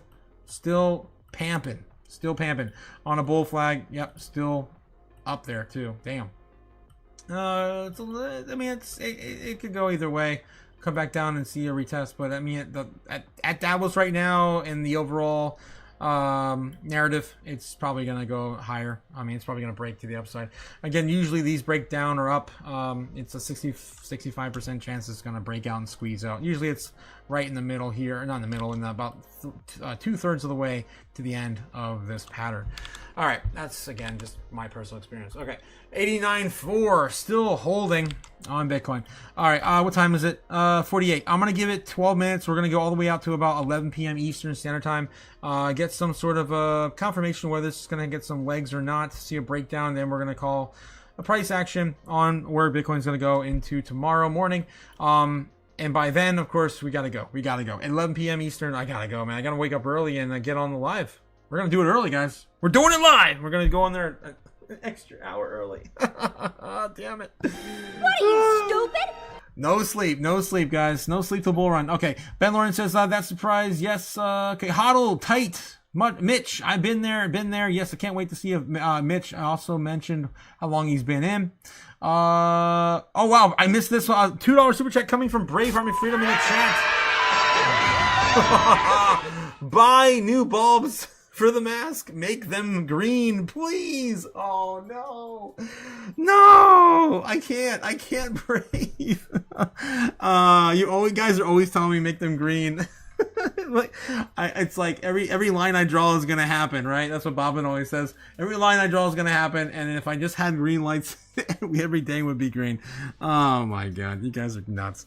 I can't, man. It's my MO. It's my brand. I love red. It's my favorite color, and of course, incorporating into my show. It's not that I'm bullish or bearish. I just got laser eyes, guys. All right. Getting back in the chat. I missed a whole bunch of stuff here. Trying to catch up with you. Apparently, I missed the entire super chat from Brave. Again, shout out to you guys. Thanks again for all the love and support. Again, love coming from Big Freedom. Yes, don't forget to shop at your local McFreedoms. You're our #1 sponsor of the channel. We don't get paid. It's a free sponsorship. Well, I guess Freedom just donated 200 pennies. So yes, we did get paid actually. Soon we're gonna be sponsored by Tito's, man. We're gonna get that. Guys. Oh, you guys were here last night, man. Cliff showered us with his presence. And Tito's take the wheel. I was impressed with my friend. So much love out to you again. I love you, my robot friend. All right. Nicole in the house. How's it going, Nicole? Oh yes. Welcome. I'm trying to catch up in the chat. I'm both so far behind. I might have also had another clip. Yeah, another link from Cliff here. AF1 was talking to Trump to participate in the World Economic Forum in Davos. Has turned around and is returning to Andrews AFB for an unknown reasons. What? I thought he already landed in Davos. Taking Trump to participate in the World Economic Forum in Davos. Returning to Andrews. Huh. I don't know. That's suspicious. Yeah, that's some weird stuff, Cliff. Hodl, man. Hodl. What if Trump doesn't come back from Davos, guys? You always have those scares in the world. You know, there's nothing's sacred, right? Anything can happen to anyone at any time. Speaking of which, I was speaking with Super Danny right before the live stream, and he had a death in the family. I had a death in the family too this week. You just never know how long people are going to be with you. So spend as much time as you can with everyone you possibly will miss. Right, because your time is with them is limited. I'm so blessed that I was able to come back here and spend all this time with my mom and dad. All right, so it's rough out there, guys. It's rough. I've had a lot of deaths in the family. It's mostly, unfortunately, they're killing us, guys. Everything we put in our bodies, they're killing us. All right. Lauren says, is this the same Nicole from the Patreon? Nicole Boyce says, no, this is not someone we know or have previously known. Well, welcome anyway, Nicole. It's always great to have another, a woman in crypto. You guys are very, very few and very early. Very, very early. Thanks again for joining us. We've been watching, of course, Bitcoin price action and just kind of chilling with the vibe. We did, start to see this breakdown. I wonder if this is going to be the pendant here developing soon, or are we just going to break this all down and return back down to 89.1?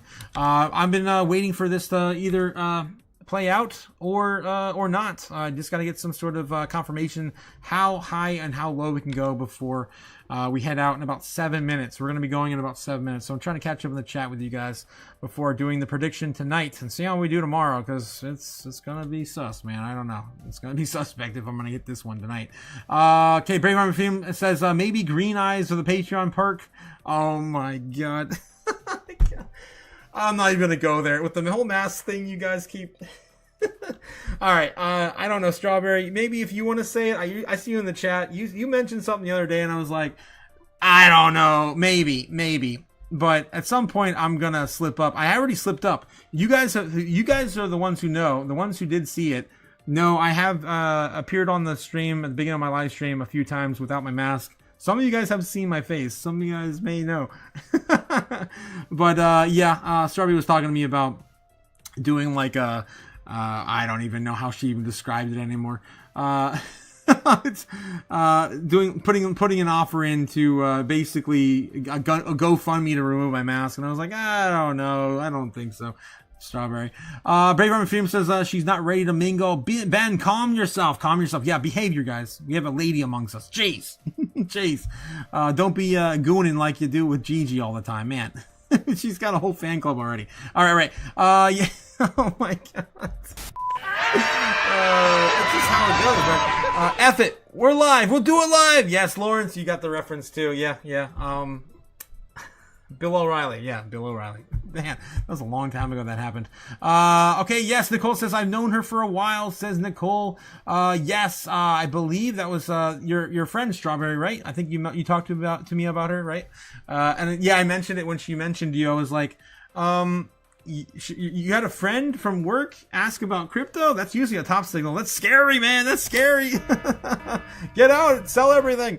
Usually when your coworkers talk to you about crypto, it's usually a top signal. Your friends call you, your loved ones, anyone, of course, like asking, big questions about crypto. It's usually time you should be looking at maybe taking some profits. All right. Nikki says Strawberry Dragons. Yes, of course. I think that's the girl you were talking about earlier. Yes. Ben Lawrence, what the hell?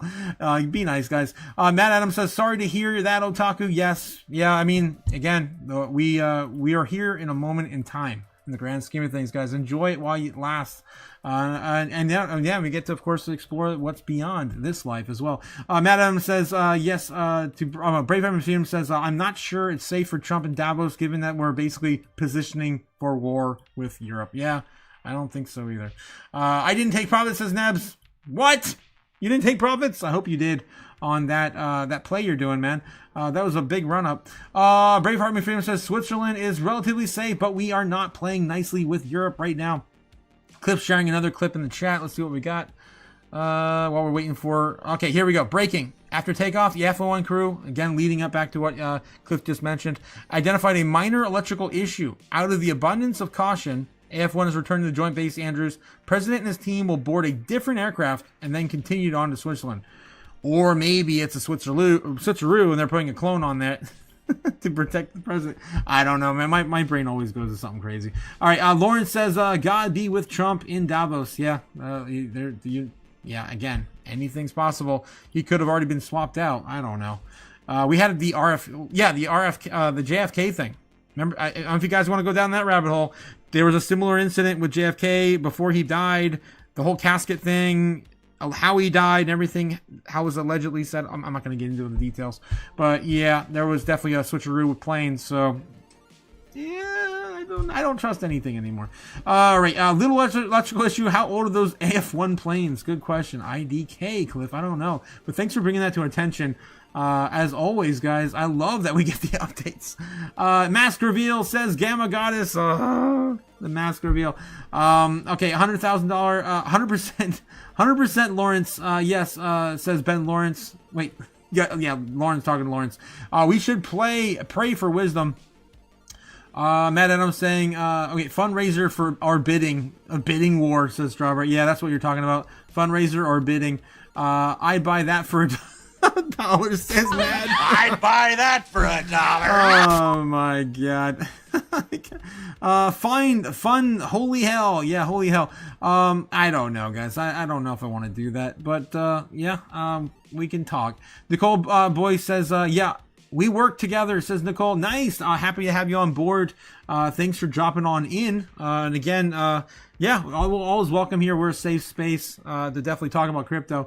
Definitely get a little raunchy, especially in the late nights, just pre-warning you. But we do, of course, do the market open and the market close, rolling into the market open for the foreign markets like we're doing right now. Every single day. Bag Correspondence said, just tie me the F up in Arch. What the hell? Oh, no. Neb says, I'm a joke. What happened? You didn't take any profits? I hope you did. Cliff says, what? 100 is all AI. It's all AI. What? Strawberry Dragon is sharing a link here over on Instagram. Let's take a look. What do we got? What did Strawberry share with us? Oh, no. I think it crashed. Yeah, I think I don't think Instagram works on my browser. I'm using Brave browser, always using Brave browser. It's a great browser. It's pro crypto and also gives you no ads for YouTube. Guys, that's right. If you want to watch YouTube without ads, you just use Brave browser. You will not have any ads. I swear. Trust me, bro. All right. I've been using it since 2020. Let's take a look. I'm gonna have to use a different browser. What am I gonna use? So try to open up this link. All right, let me see if I can open up here. Maybe. Instagram loading over here, possibly. IDK. No, I don't think it's loading over here either. I don't know. Something's going on with Instagram. I can't get it to work. Sorry, Strawberry. Sorry, I tried. I tried. All right. So as of right now, Bitcoin's still, honoring this very, very tight price action in this pendant I drew, as I expected a bull flag like pattern to play out here on the 1 minute. Yeah, it's still grinding it out. More than likely that's going to break out. Let's take a look at the order book and see what's going on. We are at a critical level at about 89.5. Bulls and the Bears just will not give up this ground. All right, let's get back over here. There we go. Deadlocked right now. 89.338, chopping down, and then you can see right here, 89.4 is still the 490. So 89.5 is still the biggest area of resistance. You can see beyond here, we're still looking at 89.7, pretty much loading up as well. So they got us beat, guys. They got us beat. I think there's a lot of resistance here. A huge solve. You can see it here in the day chart. Let me go in the day price action or order books. I think I lost signal. What the hell? I don't know what's going on. There we go. All right, yeah. If I zoom on in here and show you guys, you can see that critical level. We're up against. Wow, that's all coming in really quick too.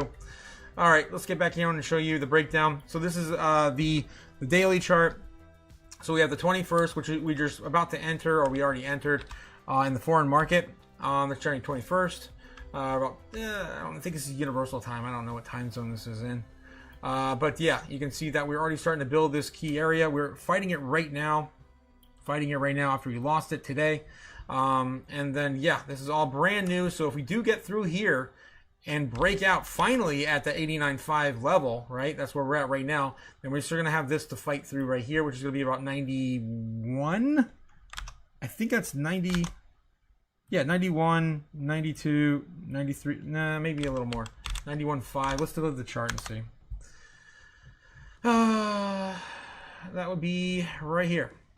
89.7, so almost 91, and that was of course the area we lost this morning. We were stuck in the channel for a while. We lost that entire area. Yeah, it's all being back tested. That's what we're doing. We're just back testing everything we lost today and gradually getting it back up, or losing it all for tomorrow morning. All right, I think I've seen enough. It's already past 11. This is the big move we got at 11. That's about all we're probably going to see. Let's figure out where we're going to go tonight, guys, and if we're going to play this out or not. Baseline bear and bull case scenarios incoming. Let's do it.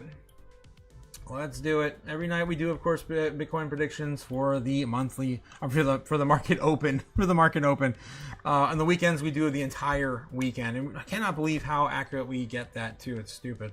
All right, so yeah, let's zoom on in here and get it done. Another day in the books.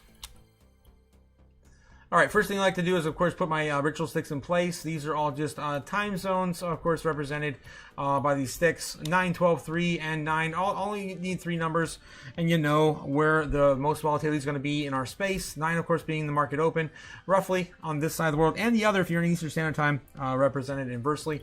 12 being the intraday trading. That's where things start to really get going, right? And then we have the rollover, of course, or the sell-off. Typically, a little bit of a wind down at the market close, starting around 3 a.m., 3 p.m. on the other side of the world, this side of the world.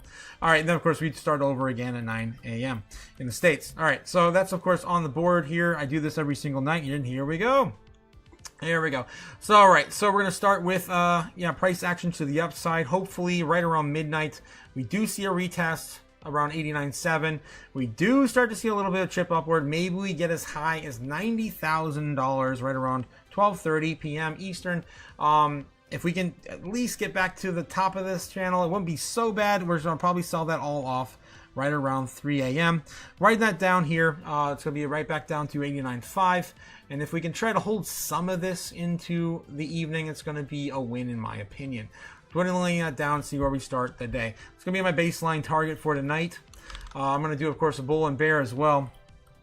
So that's going to be our baseline move tonight. Would love to see a breakout and a little bit of a retest of this level, but yeah, we did lose a majority of that all today.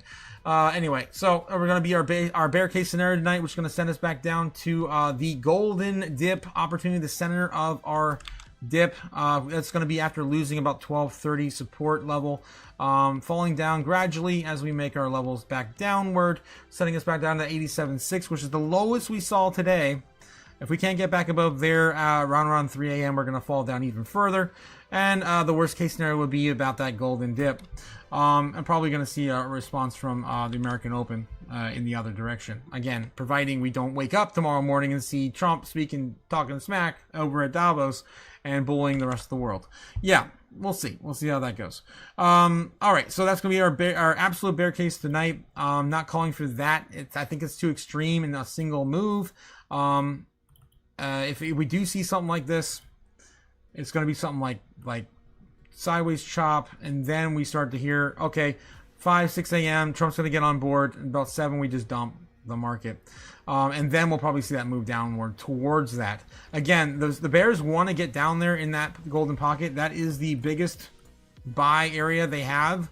That area's been building since the very beginning of this year, towards the end of last year. So they, the bears weren't able to force Bitcoin's hand down this low since I believe the end of November.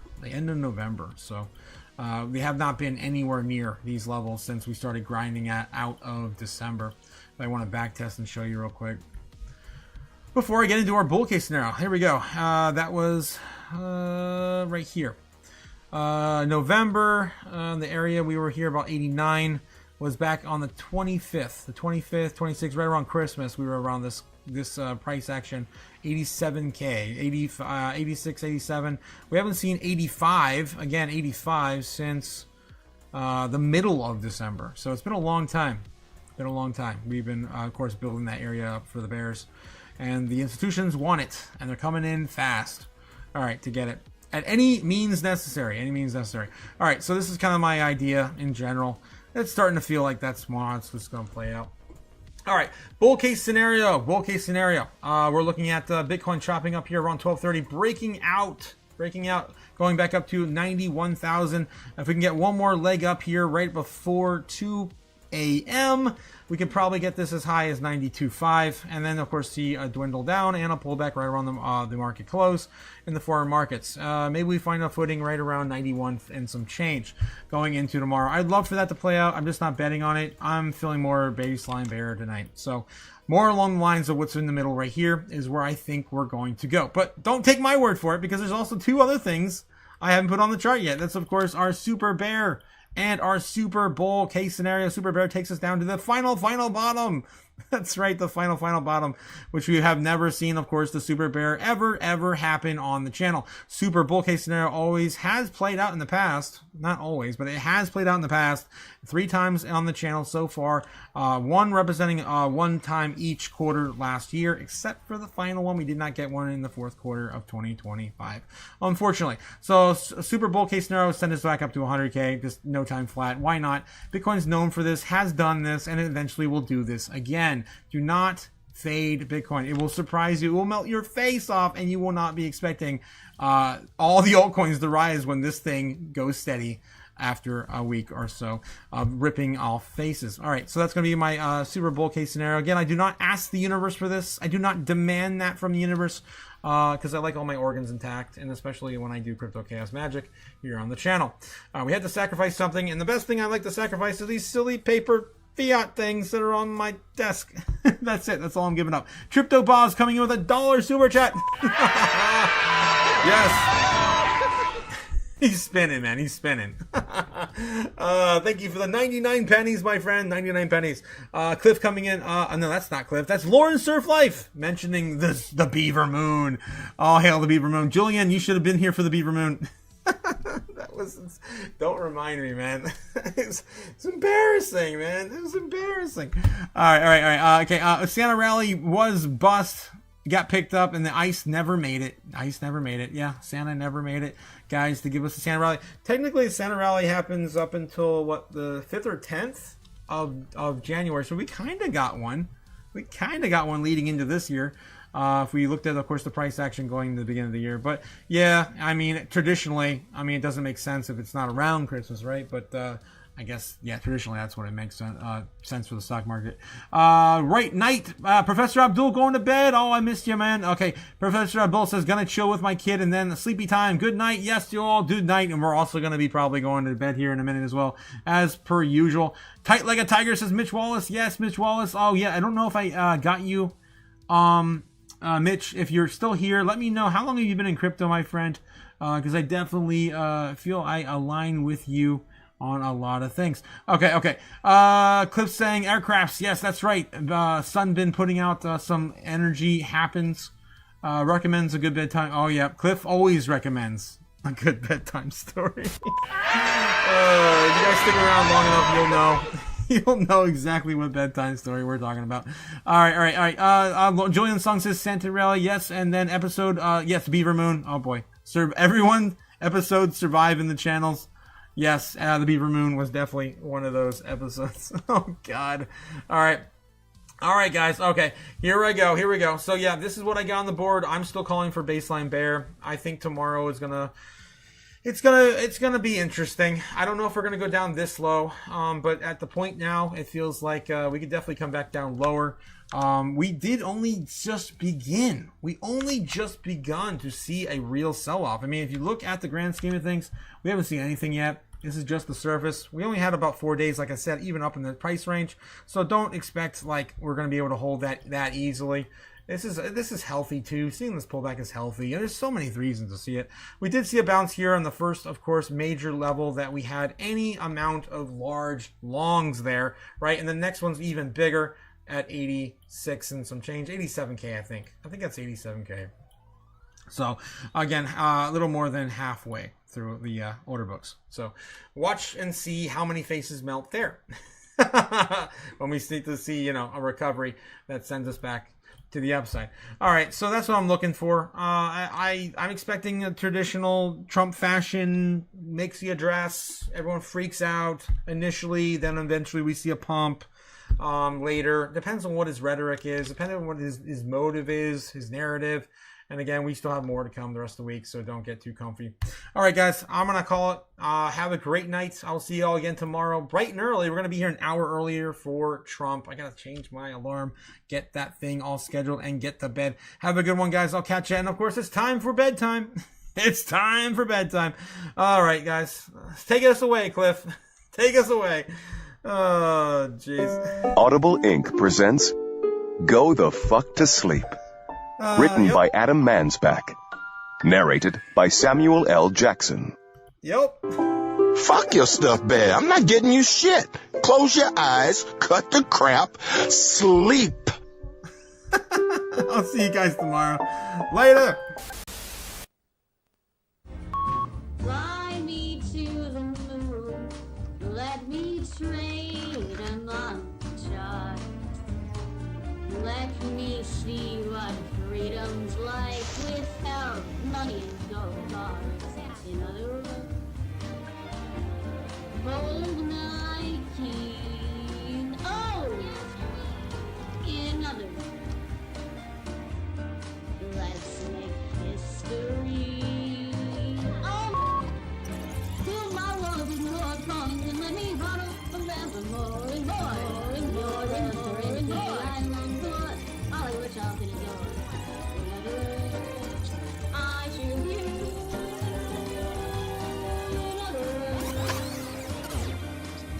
I love you.